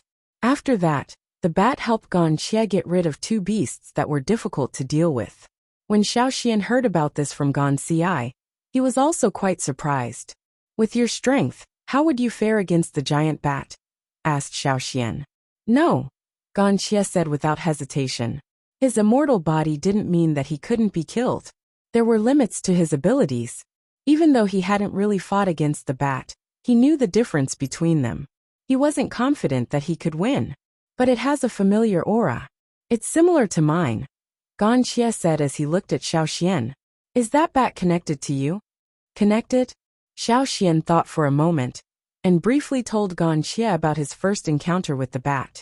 He only left out the part about mining fire crystals. The fire crystal mine was a secret of the Yinjiao tribe. Only a few people in the Yinjiao tribe knew about it. After all, Ganxia wasn't a Yinjiao. Xiao Xian wouldn't tell him about the fire crystals. Xiao Xian emphasized how the bat competed with the other bat candidates to become the leader of the bat swarm. Xiao Xian still remembered that he was holding on to the fire crystal. Without him noticing, the power of the fire crystal was absorbed by the bat that was still evolving. After that, the bat was the first to complete its transformation and killed all the other bat candidates. In the end, it became the leader of the bat swarm. Perhaps it was because it absorbed the power released by Xiao Xian's fire crystal during its evolution that the bat had a similar aura to the Yinjiao tribe. This was also the main reason why it didn't attack the Yinjiao tribe. Although the bat had a similar aura to the Yinjiao tribe, it had another aura that was different from the Yinjiao tribes. It was an aura that came from Xiao Xian's body. This aura was stronger than the Yinjiao's aura. Ganxia was able to come back to life because Xiao Xian used another type of power. Therefore, to the bat, Ganxia was more similar to it than the other Yinjiao tribesmen. They were more of the same kind and closer. After what happened in the strange dark world, Xiao Xian had a better understanding of the white power in his body. Ganxia's situation must have something to do with it. Now that he thought about it, it made sense. What are you looking at? Xiao Xian turned his head and saw that Ganxia seemed to be looking for something. There's the smell of blood, said Ganxia. Blood? Oh, there are two people from the Yi family and their slaves over there. Xiao Xian pointed in the direction of Yizong and Yi Qi. No, it's not them. Ganxia shook his head. I can smell their blood, but I'm not looking for their blood. Their blood definitely smells better than the other tribesmen's, but there's another type of blood here that smells even better. Ganxia sniffed carefully and scanned his surroundings like a radar. Finally, he looked up. It's there. It's coming from up there. Ganxia's eyes flashed red, and his long fangs grew out of his mouth. He lifted his leg and was about to charge up the mountain. His entire body exuded a murderous aura. From the flaming river to here, Ganxia must have seen blood everywhere he went. Otherwise, there wouldn't be such a strong murderous aura. Xiao Xian hurriedly stopped Ganxia. Don't be rash. Keep your fangs in your murderous aura. This is the territory of the giant mountain eagles. Don't move around carelessly. Be careful. As for what's up there, Xiao Xian thought for a moment. Let me eat something first. After I recover, I'll go up with you. Ganxia retracted his gaze and paused. Then he nodded. All right. He could feel a strong aura around here. It wasn't the aura of a living creature, but it made him nervous. If it wasn't for the murderous aura, he wouldn't have wanted to stay here. However, the smell from the mountain excited him and made him willing to take the risk. What was at the top of the mountain? Xiao Xian wondered. There weren't many beasts in this long mountain range. The higher up they went, the fewer animals there were. Besides the giant mountain eagles that came from afar, there was nothing else. No. There were exceptions up there. Those white worms. Xiao Xian remembered the white worms that broke out of the ground and ran up the mountain. He turned to Cha-Cha and asked, Did those white worms come down? Cha-Cha looked at the top of the mountain and then at Xiao Xian. He shook his head. They didn't come down. There were so many white worms up there, but they didn't come down. Xiao Xian thought back to the first time he came here. Back then, the white worms would steal the ice crystals on the top of the mountain. Then, they would transform in their nests and turn into butterflies. Moreover, it was almost the full moon now. Xiao Xian saw the white worms that turned into butterflies at this time too. Xiao Xian still remembered what the white worms looked like when they turned into butterflies. The blood that Cha-Cha mentioned was most likely the white worms. If it was the giant mountain eagles, Ganxia wouldn't be this excited even after knowing Cha-Cha for so long. Whether it was the white worms or something else on the mountain, Xiao Xian decided that he would go up and take a look when he recovered. He still remembered why Yizong and the rest were here. Xiao Xian also wanted to know if the white worms had any other secrets. Perhaps they had something to do with forging? It was rare for him to come here. He wouldn't be satisfied if he didn't find out. While Xiao Xian stared at the mountain and planned his next move, a tense atmosphere hung in the desert. It had been like this for half a year, and the cause was the change in the desert's ruler, Rock Hill City. Xirshu and his men looked nervously at a sand dune in the distance. There was an underground palace at the bottom of the dune. Yixiang was in there. Xirshu knew what Yixiang was doing. He knew that Yixiang would be in there for a long time, but he didn't expect it to be this long. Although Xirshu had confidence in Yixiang, the longer this went on, the more he felt a sense of foreboding. The Yi family was nothing to worry about. If Yixiang was here, it wouldn't take this long. What was going on? Xirshu had been thinking about it for the past few days. Now he knew that his hunch was right. There was a loud boom, as if a giant beast was crashing into the ground. Sand flowed down the dune in front of them like water. The entire dune caved in with the boom and the ground shook. The place where the underground palace was built was relatively sturdy, but now it seemed to have turned into quicksand, swallowing the entire dune. Retreat! Xirshu shouted for the team to retreat quickly, because the scope of the quicksand was rapidly expanding. Boom! 2 silhouettes rushed out of the sunken area, creating a large hole. Then, 3 more silhouettes rushed out one after another. The 3 figures that rushed out from behind gathered together to protect the person in the middle. The 5 figures that appeared were the puppets that Yixiang had placed in the underground palace. Xirshu had seen them before when he entered the underground palace. His attention was not on the 5 puppets, but on the figure they were protecting. Yixiang, who was being protected from the underground palace, didn't look well. There was blood at the corner of his mouth, and the wooden bracelet in his hand was broken. How could this be? Xirshu was shocked. Due to Yixiang's injuries, Rock Hill City had to temporarily abandon some of its expansion plans. It didn't even care about the war at the coastline. The desert entered a period of relative peace. Chapter 804. Xiao Xian used 2 days to recover his strength. With his recovery speed, 2 days was considered very slow if he didn't suffer any serious internal or external injuries. In the past, he only needed a night's rest to regain his energy when he hunted, but this time, he was too exhausted. He couldn't recover in one night. Plus, they had to be well prepared to go to the top of the mountain to search for answers. If they couldn't keep up, it would be too late for regrets. In these 2 days, Ganxie wasn't interested in anything else. He only asked Xiao Xian about Yixiang. After learning that Yixiang was indeed very strong, Ganxie stopped asking and stared at the top of the mountain all day long. No one knew what he was thinking. Yizong and Yiqi were still heavily injured and couldn't walk. Yiqi especially didn't wake up after he fainted. The slaves were so worried that they cried all day long. Let's go. Xiao Xian jumped onto the eagle's back and patted Cha-Cha's back gently. Ganxie was also on Cha-Cha's back. Cha-Cha reluctantly chirped before flying up. Cha-Cha rested a few times while carrying 2 people on his back. The higher they went, the thinner the air, and the lower the temperature. The invisible pressure also became stronger. Ganxie didn't like places that were too cold. The people of the Han tribe had always lived in hot deserts.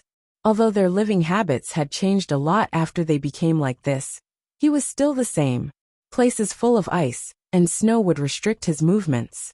He didn't like this kind of environment at all. However, for the alluring smell of blood, Ganxie was willing to take the risk. The higher they went, the fainter Ganxie's breath became. He tried to minimize his presence. Firstly, the pressure from above made him nervous. Secondly, he wasn't used to the cold. He felt like a hibernating beast. Breathing wasn't necessary for him to begin with. Now that he stopped breathing, he looked like a stone statue, motionless on the eagle's back. After passing through layers of clouds, the water vapor in the air turned into ice particles and hit their faces. A layer of white appeared on their hair and clothes. Wait, go over there. Xiao Xian pointed in a direction and motioned for Cha-Cha to fly over. After finding a suitable landing point, Xiao Xian jumped down from the eagle's back and stood on a protruding rock. He pushed aside the thick layer of snow on the rock and dragged out a white worm's skin. The white worm's skin was the same color as the snow. At first glance, it was impossible to tell the difference. If it wasn't for Xiao Xian using his special vision, he wouldn't have been able to find it. When Xiao Xian first came here, He also picked up a few white worm skins to make protective clothing. White worm skins had good defensive properties and could be used in a fight. At the same time, there was something else that the Yinjiao people valued the most. It could protect them from the core seed. When Xiaoxian first came to Eagle Mountain, most of the white worm skins he brought back were already damaged. There weren't many of them to begin with. Every time they entered the cave where the core seed was stored, only a limited number of people could enter. The tribe had also discussed what to use as a replacement for the white worm skins. After all, it wasn't easy to come to Eagle Mountain, and they might not be able to find white worm skins. It would be great if they could find a replacement. Unfortunately, they hadn't been able to find a suitable replacement. Now Xiaoxian could bring back more worm skins. Xiaoxian touched the worm skins in his hands. He didn't know when the worms had thrown them down, but Xiaoxian guessed that it shouldn't have been too long ago. Xiaoxian rolled up the worm skin and tied it to his belt. He looked around and found a second worm skin nearby. He rolled it up and brought it along with him. He couldn't find a third worm skin within his field of vision. Xiaoxian did not search further. The most important thing now was to see if the worms above had any other secrets. He would search for the other worm skins after he was done with his urgent matters. After a short rest, Cha-Cha flew up again. Xiaoxian could feel that Cha-Cha was facing a lot of resistance, but Cha-Cha was happy to fly like this. Even though it wasn't going to enter Eagle Mountain this time, it was still excited to fly like this in a place like this. As it flew up, it raised its head. It was rare for it to be expressionless, but its eyes flashed with a red light. We're close. They were getting closer and closer to the peak. Over there. Ganxia pointed in a direction. Xiaoxian gestured for Cha-Cha to fly over. They weren't at the peak yet, but he knew that even though the worms dared to steal from the giant mountain eagle's territory, they wouldn't dare to build their nests on the icy plains. They would keep a safe distance from the peak, so they didn't need to continue flying up to find the worms. Xiaoxian saw a worm nest on the mountain. It was the same as the one he saw the first time he came here. The worm nest was made from worm silk. They're changing. Xiaoxian looked at the hive. Because he had experienced it once, he knew very well that the white worm no longer left the hive. Instead, it stayed inside, quietly evolving. It's a full moon tonight. Xiaoxian looked at the sky. The sun hadn't set yet, so the surroundings were still bright. Ganxia jumped down from the eagle's back. Perhaps it was because of the low temperature. His movements were a little stiff and not as smooth as usual. The surrounding environment and the thick layer of snow made Ganxia very uncomfortable. However, the worm blood helped him endure the discomfort. To Xiaoxian's surprise, Ganxia stopped after taking a few steps towards the worm nest. What's wrong? Is there a problem? Xiaoxian asked. No. Ganxia stared at the worm nest. What did you find? You're not going to do anything?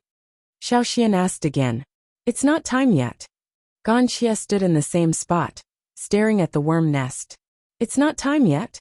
Xiaoxian didn't understand why Ganxia said that. However, he was sure that what attracted Ganxia was the white worms. Since it wasn't time yet, he would wait. Xiaoxian and Cha-Cha went up the mountain to eat some ice. Xiaoxian hadn't eaten the ice pillars in a long time and missed them. There were no giant mountain eagles on the mountain, so Xiaoxian didn't have to hide. Ganxia didn't like the ice, so he didn't eat much. He only had eyes for the white worms that were still changing.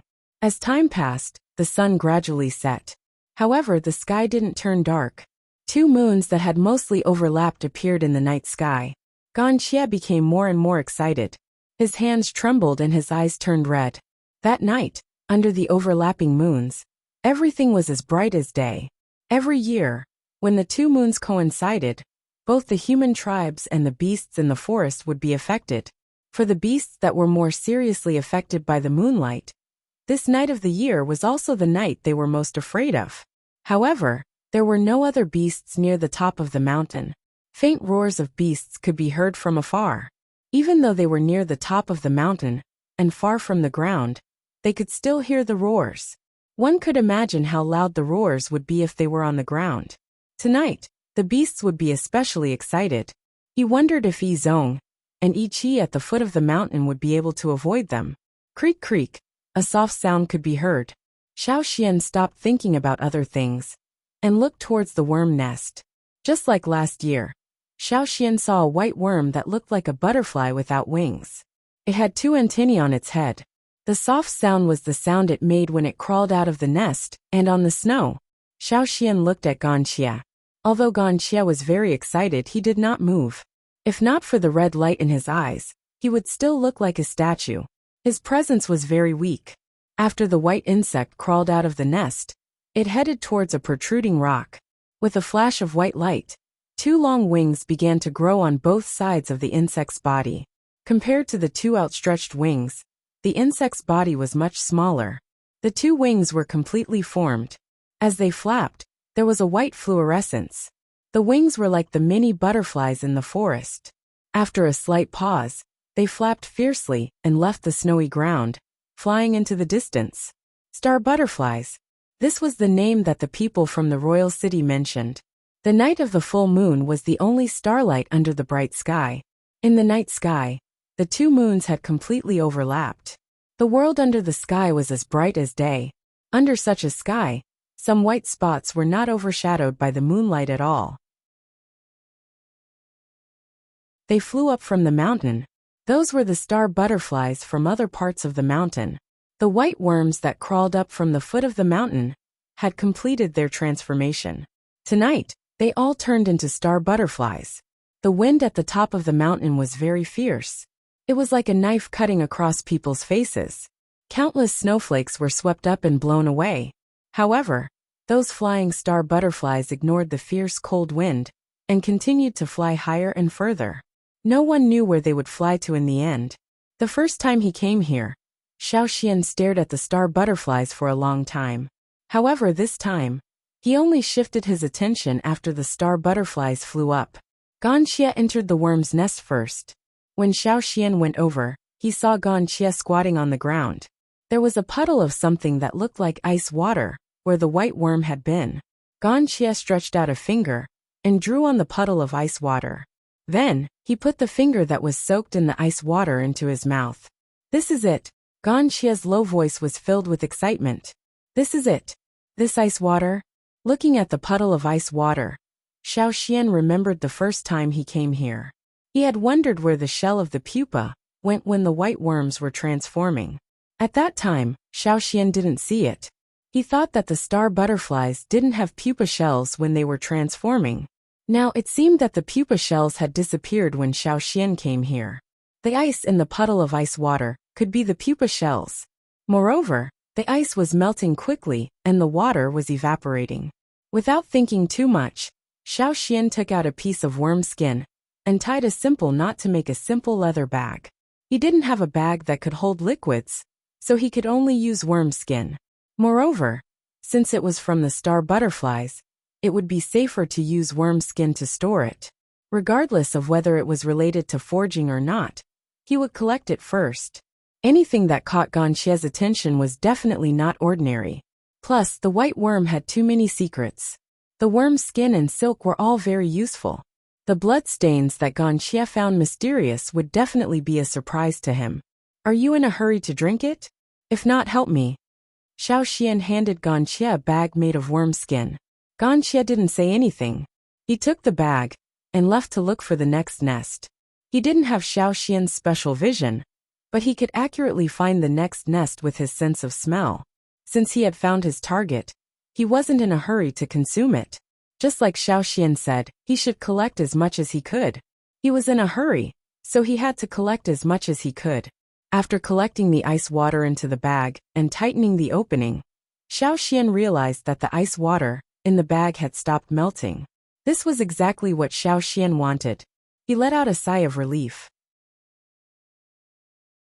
He was afraid that the ice water would continue to melt and vaporize in the bag. In the end, there would be nothing left in the bag.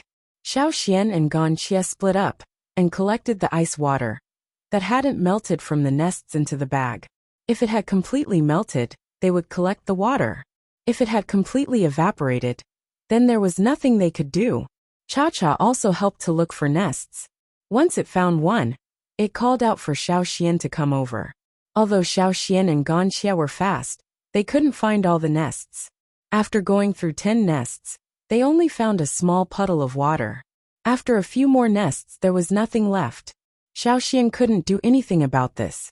Luckily, he had already collected the ice water from 10 nests. After tightening the opening of the bag, Xiao Xian put the bag aside and asked Cha-Cha to guard it. He then went to collect the worm silk from the nests. If he didn't collect it in time, the worm silk would slowly fall off the rocks and be blown away by the wind. The worm silk used to make nests was stuck tightly to the rocks. However, as long as he poured in his totemic power, he could easily pull the worm silk off the rocks. Xiao Xian had done this before, so it was easy for him to do it now. The worm silk was very light, much lighter than the worm skin. Moreover, it had many uses. Xiao Xian had already used up all the worm silk he collected. Now was the time to collect some more. It would be useful for setting up traps and hunting in the future. Ganxia didn't know why Xiao Xian collected the worm silk, but he still helped. After all, if it wasn't for Xiao Xian bringing him up the mountain, it would have been difficult for him to climb the mountain alone. The environment on the mountain severely restricted his movements. He was only able to obtain the mysterious worm blood this time because of Xiao Xian's help. Therefore, if Xiao Xian wanted to collect worm skin and worm silk, of course he would help. The worm silk was fine. It was light and easy to carry. However, the worm skin was too heavy and difficult to find. The white worms liked to kick the skin down the mountain. This time, Xiao Xian found close to 20 before he stopped and continued his search. With the mysterious ice water, as well as the worm silk and worm skin, Xiao Xian went down the mountain. He was already very satisfied with the harvest from this trip.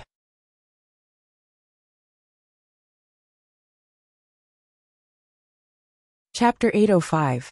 It took a lot of time to collect the worm skin and worm silk. By the time they reached the foot of the mountain, the sun had already risen. The most violent period of the wild beasts in the forest had passed. After landing, Xiao Xian first looked for a place to place the things they brought down from the mountain. He sensed his surroundings. The two members of the Yi family didn't move. They didn't seem to have changed since Xiao Xian went up the mountain. However, Ichi was already awake. The two of them seemed to be discussing something. They were arguing in a low voice, accompanied by some coughing. Although Ichi was awake, he didn't seem to be in a good condition. Xiao Xian could guess Ichi's condition from the sounds, so he wasn't in a hurry to check on him. Ganxia was anxious. After landing, the temperature around them warmed up. The pressure from the mountain was also greatly reduced. Ganxia felt much better. Of course, what excited him the most was the liquid he collected from the worm skin bag. This should be something like a pupa shell. It's just that it's different from a normal pupa shell, said Xiao Xian. It's blood. From Ganxia's point of view, the ice water gave him the impression that it was blood. This was because he wasn't interested in anything else other than blood. The only thing that could make him so excited was blood. Since he had the worm blood, he naturally wanted to taste it. Ganxia opened up a small opening in the wormskin bag and poured the liquid out into his mouth. Ganxia drank 2 big gulps of the liquid. He then tied the wormskin bag around his neck and passed it to Xiao Xian. After drinking 2 mouthfuls of worm blood, Ganxia's face was frighteningly pale. The redness from drinking the blood of many wild beasts in the forest had completely disappeared. Ganxia's usually expressionless face twitched rapidly. His hand that was holding the worm skin bag was also trembling, as if he was trying to suppress a great pain. Xiao Xian took the worm skin bag. Without asking any questions, Ganxia left the place and dashed into the forest like a gust of wind. Xiao Xian looked at the disappearing figure and looked at the bag that Ganxia handed to him. Although Ganxia only drank 2 mouthfuls, each mouthful was more than a normal person's mouthful. The 2 mouthfuls had reduced the liquid in the bag by 1/3. This was the result of collecting more than 10 hives. Are you sure you're all right after drinking so much? Xiao Xian whispered. He did not dare to try it. He could feel that the liquid was not suitable for drinking.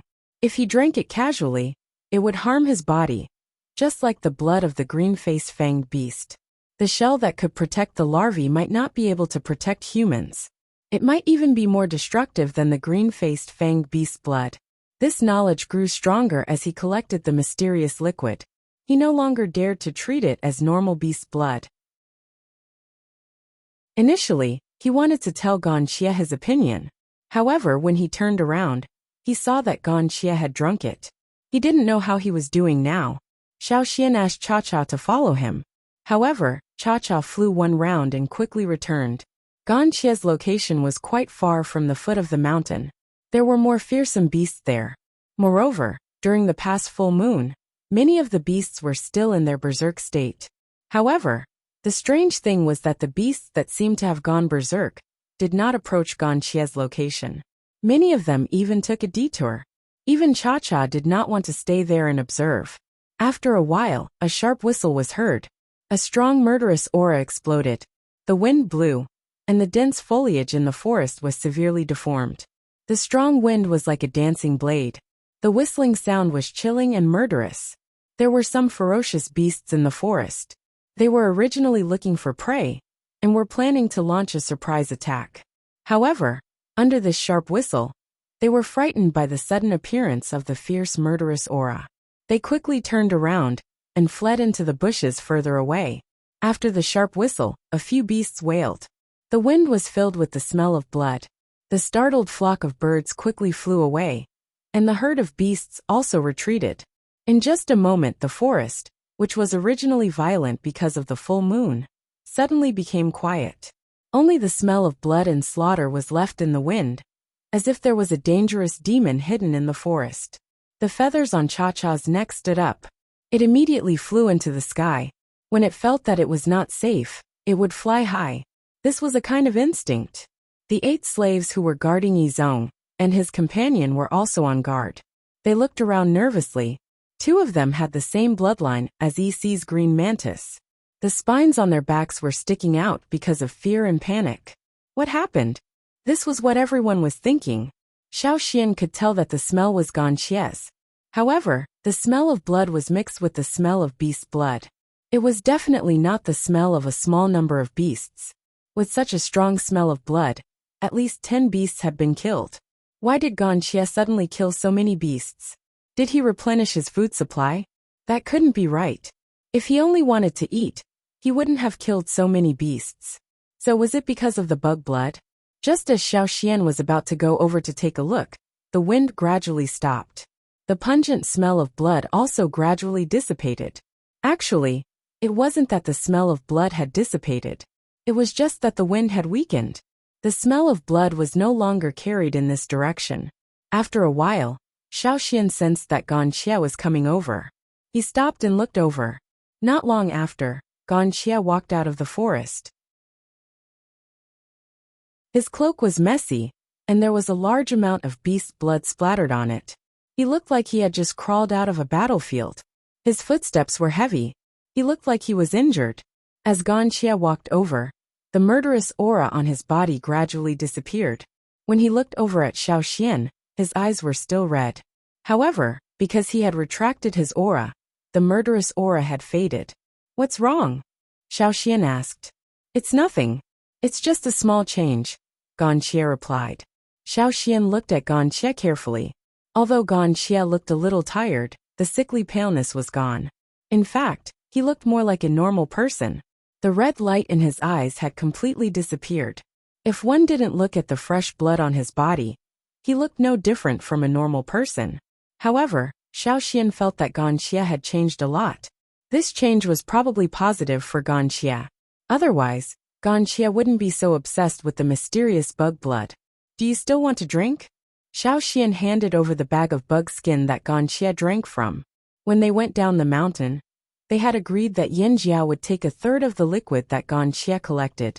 Therefore, there was still a third of the liquid left for Wuxia to drink.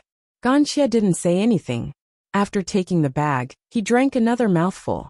However, this mouthful was much smaller than the first 2 mouthfuls. He wasn't in a rush either. It seemed like he was just casually tasting the liquid.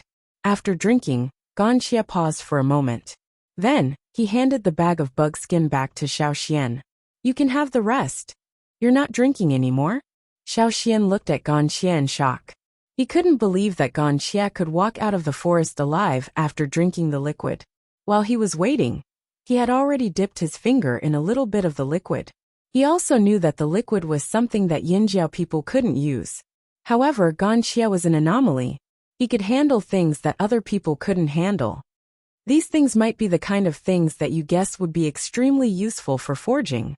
I can feel that it's similar to the green-faced fang blood from your tribe, Wuxia explained in detail. Wuxia was better at distinguishing blood than Xian.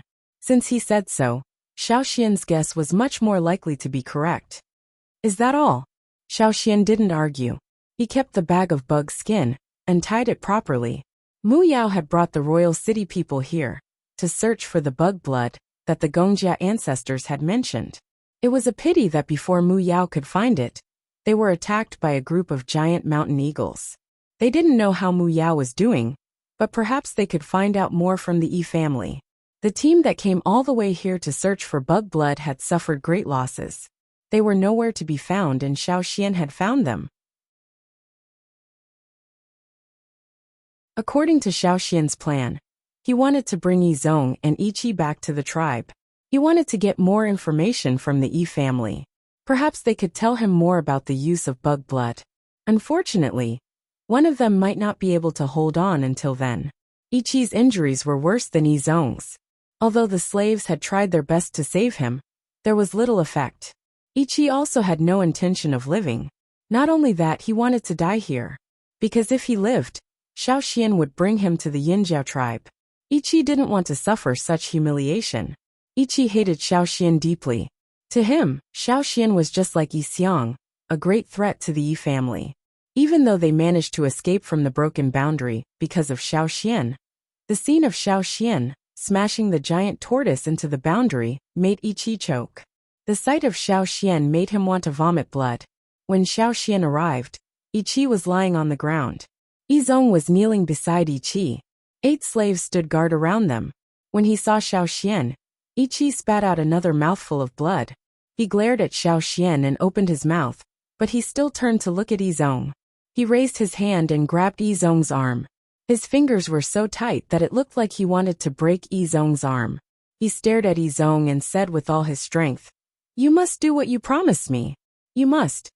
Yizong nodded silently. Seeing this, Ichi roared towards the sky. Using the last bit of strength he had left to vent the unwillingness in his heart. He was someone of high status in the Yi family, and a respected master in the royal city. Who knew that he would end up like this? Yixiang's appearance was a huge blow to Ichi. He could still remember the helplessness and despair he felt when he faced Yixiang. Even though he was only one of 100 people in the formation, and did not stand guard at the front like Yi Tuan and the rest, he still felt it strongly. Ichi knew very well what happened to the Yi family at the headquarters. That was why he could not accept it. He was even a little scared. He was worried that the Yi family's glory would end here, just like the tribes that disappeared with time. Yixiang aside, even this Yinjiao kid had dealt them such a huge blow. They even managed to escape from Yixiang's boundary only because of Xian. That sliver of hope in the midst of despair was created by the tribesmen he had always looked down on. It would be strange if he was happy. If Xian knew what Ichi was thinking, he would have scoffed. The Yi family was used to being arrogant, thinking that everyone was inferior to them. Xian ignored Ichi's resentment that Xian broke the Yi family's ancestral oracle and used the giant tortoise to break the boundary. Nonsense. If he did not borrow the tortoise shell, was he supposed to break the boundary with his bare hands? How painful would that be? How tiring would that be? It was already tiring enough to support the fire giant. Of course he had to choose the most efficient way to get out of this predicament.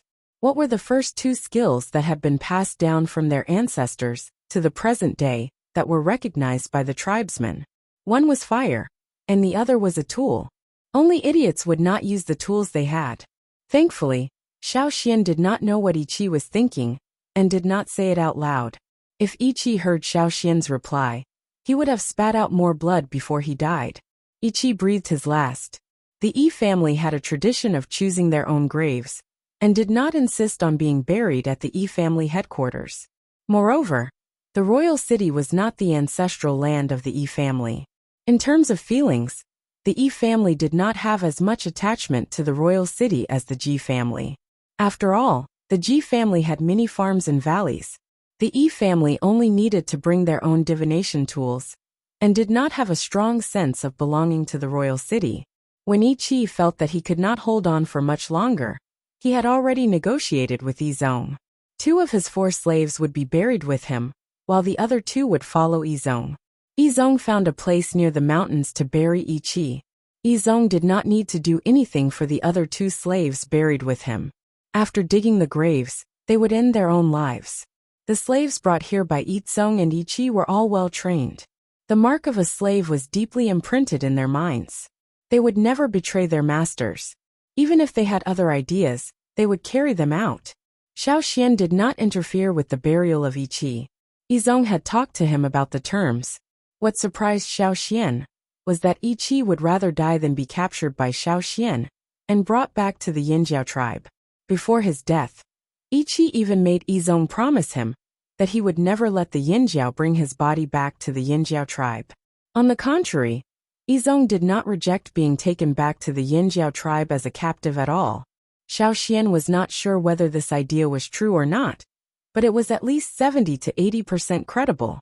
Yi Zong might have really been willing to be captured, but he did not say what other ideas he had behind this. However, he did promise Xiao Xian that he would not do anything harmful to the Yinjiao tribe. He swore on the totem of the Yi family, regardless of whether it was true or not. After Yi Zong buried Yi Qi, Xiao Xian took Yi Zong and his 6 slaves away from the mountains and returned to the Yinjiao tribe. 20 worm skins, a large bundle of worm silk, and 2 small bags of mysterious ice water left behind by the star butterfly during its metamorphosis were also taken away.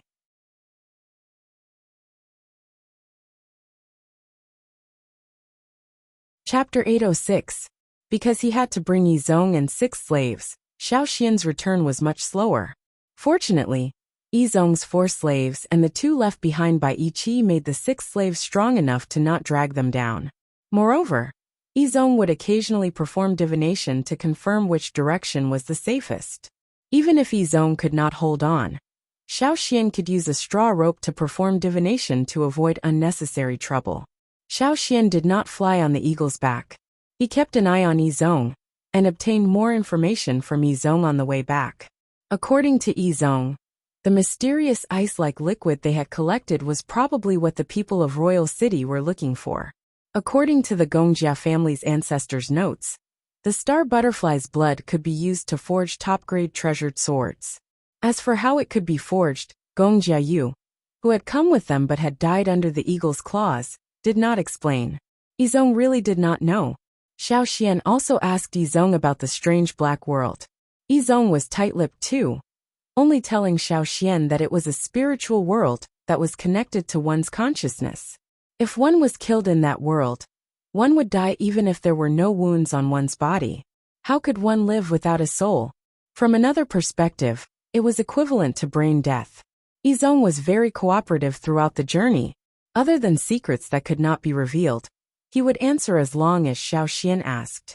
He even told Xiao Xian some secrets about the other tribes in Royal City. This surprised Xiao Xian. Based on Yi Zong's behavior, he felt like he was going to join Yinjiao and was trying to please them. This was Yi Zong, the prodigy of the Yi family's younger generation. As for Gan Xie, after drinking the worm's blood, his body had undergone a qualitative change. Xiao Xian had seen Gan Xie split a rock like it was tofu. His elongated finger bones were as sharp as knives. Yang Guang's fingers glowed with a metallic sheen. On the way back, he drank a little more worm's blood. It was just a tiny amount, and he stopped drinking it. In Gan Xie's words, only the first mouthful of the worm's blood was fresh. That was the only taste that excited him. After that, he lost interest in it. In fact, Gan Xie knew that drinking the fresh worm's blood next year might not help him. It had already brought about a qualitative change in him. No matter how much he drank in the future, there would be a limit to what he could change. However, it was still okay to drink a little of the insect's blood every year. After all, it was good for his body. A small change was still a change. Star butterflies should appear every year, right? Wuxia thought that he might wait for this period of time to go to Eagle Mountain to look for the blood. However, when he thought about the environment there, he felt that it would be difficult. If you go there alone, you must be careful. Don't attack the giant mountain eagles. Xiao Xian reminded Wuxia after understanding his thoughts. Wuxia nodded.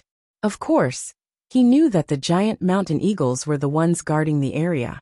The ancestors of the giant mountain eagles were probably the ones guarding the area. He could still remember the enormous pressure they gave off. If he couldn't go there alone, he would have to wait for Yinjiao's people. Once it was proven that the worm's blood was extremely helpful for forging, Yinjiao would definitely send people there in the future. When Xiao Xian returned to Yinjiao, he saw the Yinjiao hunting team at the hunting area. They stayed in the forest for a while before returning with the team. On the way back, Xiao Xian saw some people from smaller tribes. Judging from their hunting habits, they were clearly used to it. They weren't as timid and unfamiliar as they were when they first entered the forest. During the time that Xiao Xian was away, these people from smaller tribes had gradually integrated into the Flaming River Alliance. They had tasted the benefits and were motivated. Many tribes that used to starve no longer had to worry about food and clothing. They could even satisfy their little ambitions. Of course, the Yinjiao people were the happiest about Xiao Xian's return. During the time that Xiao Xian disappeared, the Yinjiao tribes were filled with worry. The people from smaller tribes who went into the forest with him knew that Xiao Xian had left, but they didn't know where he went. The Yinjiao people were tight-lipped, so they had no way of knowing. That was why there were all kinds of guesses in private. There were also people who were gloating over other people's misfortune. Some people even said that the Yinjiao Grand Elder might have been eaten by a wild beast in the forest. In the end, the Yinjiao warriors heard those words and beat them up. They even said that if they heard such words a second time, they would kill them on the spot. Yinjiao was now the leader of the Flaming River Alliance. If the smaller tribes wanted to survive in this alliance, they had to rely on Yinjiao. That was why after being warned, the rumors about Yinjiao quickly disappeared. Even if they said it in private, they were very careful. They wouldn't let the Yinjiao people hear them. Even though there were no more suspicions, many people in Yinjiao were still anxious. From the chief to the warriors, they were all restless. The leaders' tempers were getting hotter and hotter. One wrong move, and they would explode. They were still suppressing their anger, because Guizhe said that Xiao Xian was still alive. As a shaman, Guizhe could roughly sense Xiao Xian's location. He wasn't in danger. When they heard that Xiao Xian was back, the gloomy atmosphere in the Yinjiao tribe changed. It was as if they had reaped a great harvest. From the top of the mountain to the streets of the trading point, the atmosphere suddenly lightened up. A traveling team that had just arrived at the Flaming River trading point was walking around the trading point. When they saw the guards patrolling the streets, they were behaving strangely today. Their usual cold faces looked as if someone owed them 1,000 animal skins. But today, they were all grinning from ear to ear. What's the good news in Yinjiao? Someone in the team asked the people from the other teams in a low voice. I heard that Yinjiao's Grand Elder is back. The person who answered let out a long sigh of relief. Before this, they didn't dare to mention Yinjiao's Grand Elder in the trading point. They were afraid that the Yinjiao people would beat them up if they said something wrong. In the worst case, they might even draw their swords.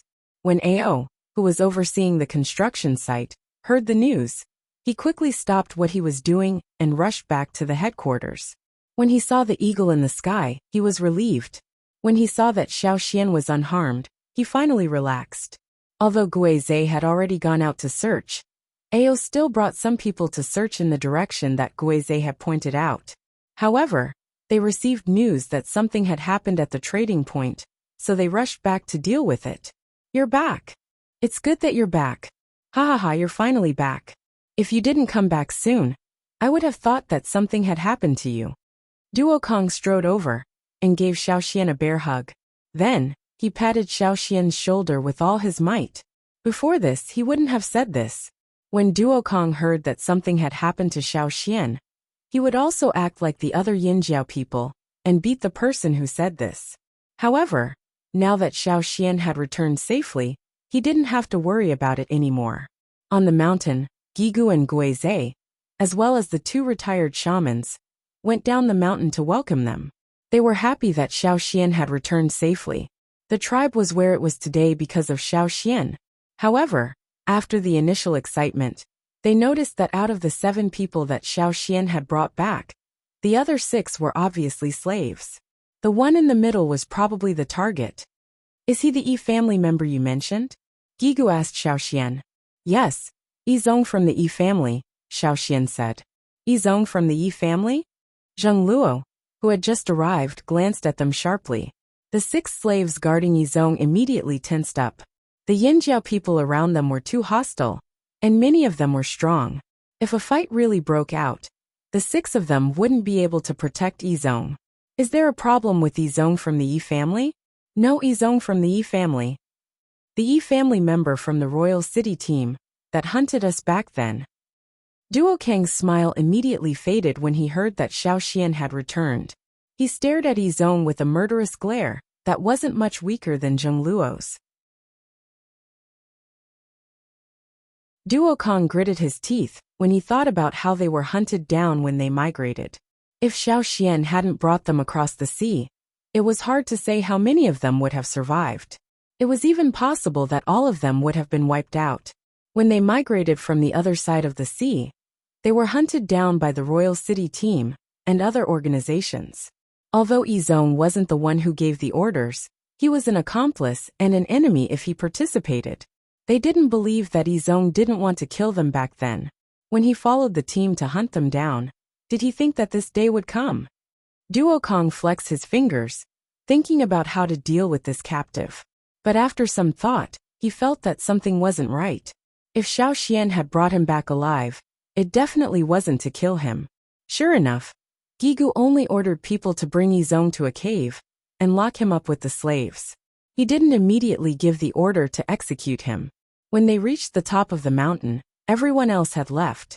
Only a few of the most important people in the Yinjiao tribe were left in the stone house. Xian, tell us what you think, Gigu said. There was no one else here, only the elders, the chief, the shaman, and the team leader. Xiao Xian told them about the incident. Xiao Xian didn't mention the mysterious power in his body. He emphasized that he had borrowed the power of his ancestors. This also explained why he had brought Yi Zong back alive. Only Yi Zong was left in the royal city team. Xiao Xian wanted to know more from Yi Zong. One was about the dark world of the Yi family. Xiao Xian wanted to know more, but unfortunately, Yi Zong didn't say much. The second was about the bug blood. Did the bug blood have other secrets? Like casting? What? That bug blood can really make better weapons. Hearing Xiao Xian's explanation, Duo Kang couldn't sit still. It's just a guess. We still need to test it. Xiao Xian took out 2 bug skin bags. Test it. Test it. Test it today.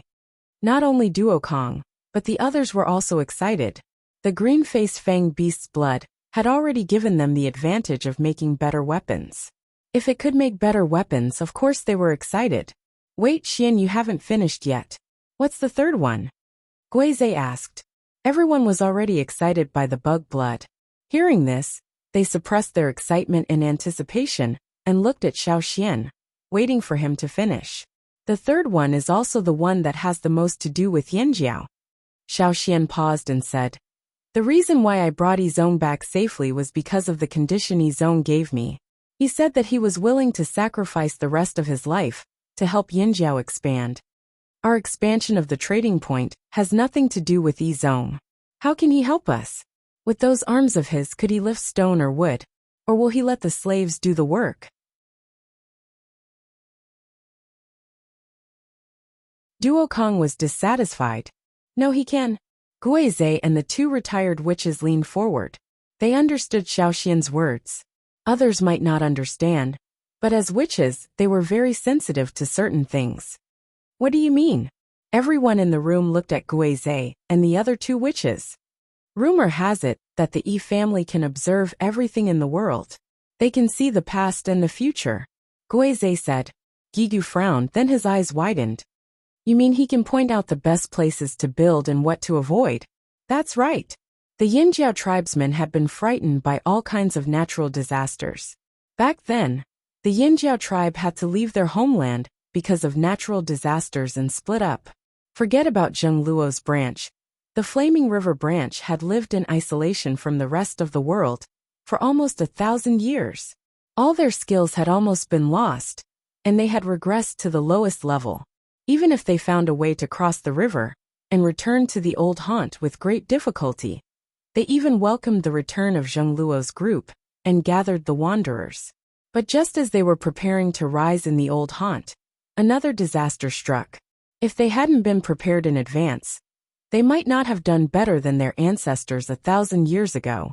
If they could have known about the natural disasters beforehand, that would have been great. It had only been a few years, but they had already gone through several large-scale migrations. It was too much. The tribesmen respected and feared the heavens. Can the Yi family be trusted? Duo Kong was still doubtful. As the saying went, those who were not of the same tribe had different intentions. How could he trust someone who wasn't from their tribe? Not to mention someone from the Yi family. The Yi family can be trusted, Zhengluo said. Since he swore on the Yi family totem, then Yi Zong should be a man of his word. If that's the case, then we can spare his life. Duo Kong didn't insist on taking Yi Zong's life. Their tribe was the most important thing. But the problem is, he doesn't want his own life, Xiao Xian said. What? Xiao Xian's words confused everyone in the room. If Yi Zong wasn't doing it for himself, who else could it be? He wants to trade a life for a life. As for whose life, he didn't mention it. He only said that he wanted to talk to us after our discussion. Xiao Xian repeated Yi Zong's words. Trade a life for a life. Who did he want to save? The Yinjiao people discussed at the top of the mountain for a long time before leaving. After Xiao Xian went down the mountain, he went to the trading point to check on the progress of the expansion. Because of Xiao Xian's disappearance, the expansion wasn't progressing very quickly. Hey, Xiao Xian. As soon as Xiao Xian went over, he was stopped by Yi Si. Yi Si had been waiting here. He couldn't go to the Yinjiao headquarters, so he waited here. I heard you brought back a few captives? Who did you catch? You're tuning in to the Li Mei's Wuxia Whispers YouTube channel. We're so grateful for your support, and don't forget to subscribe to join us on this incredible journey through captivating stories. Your generosity through donations truly makes a world of difference, as it's the primary source of revenue that allows me to expand and enhance this channel for you. Thank you from the bottom of my heart for being a part of this adventure.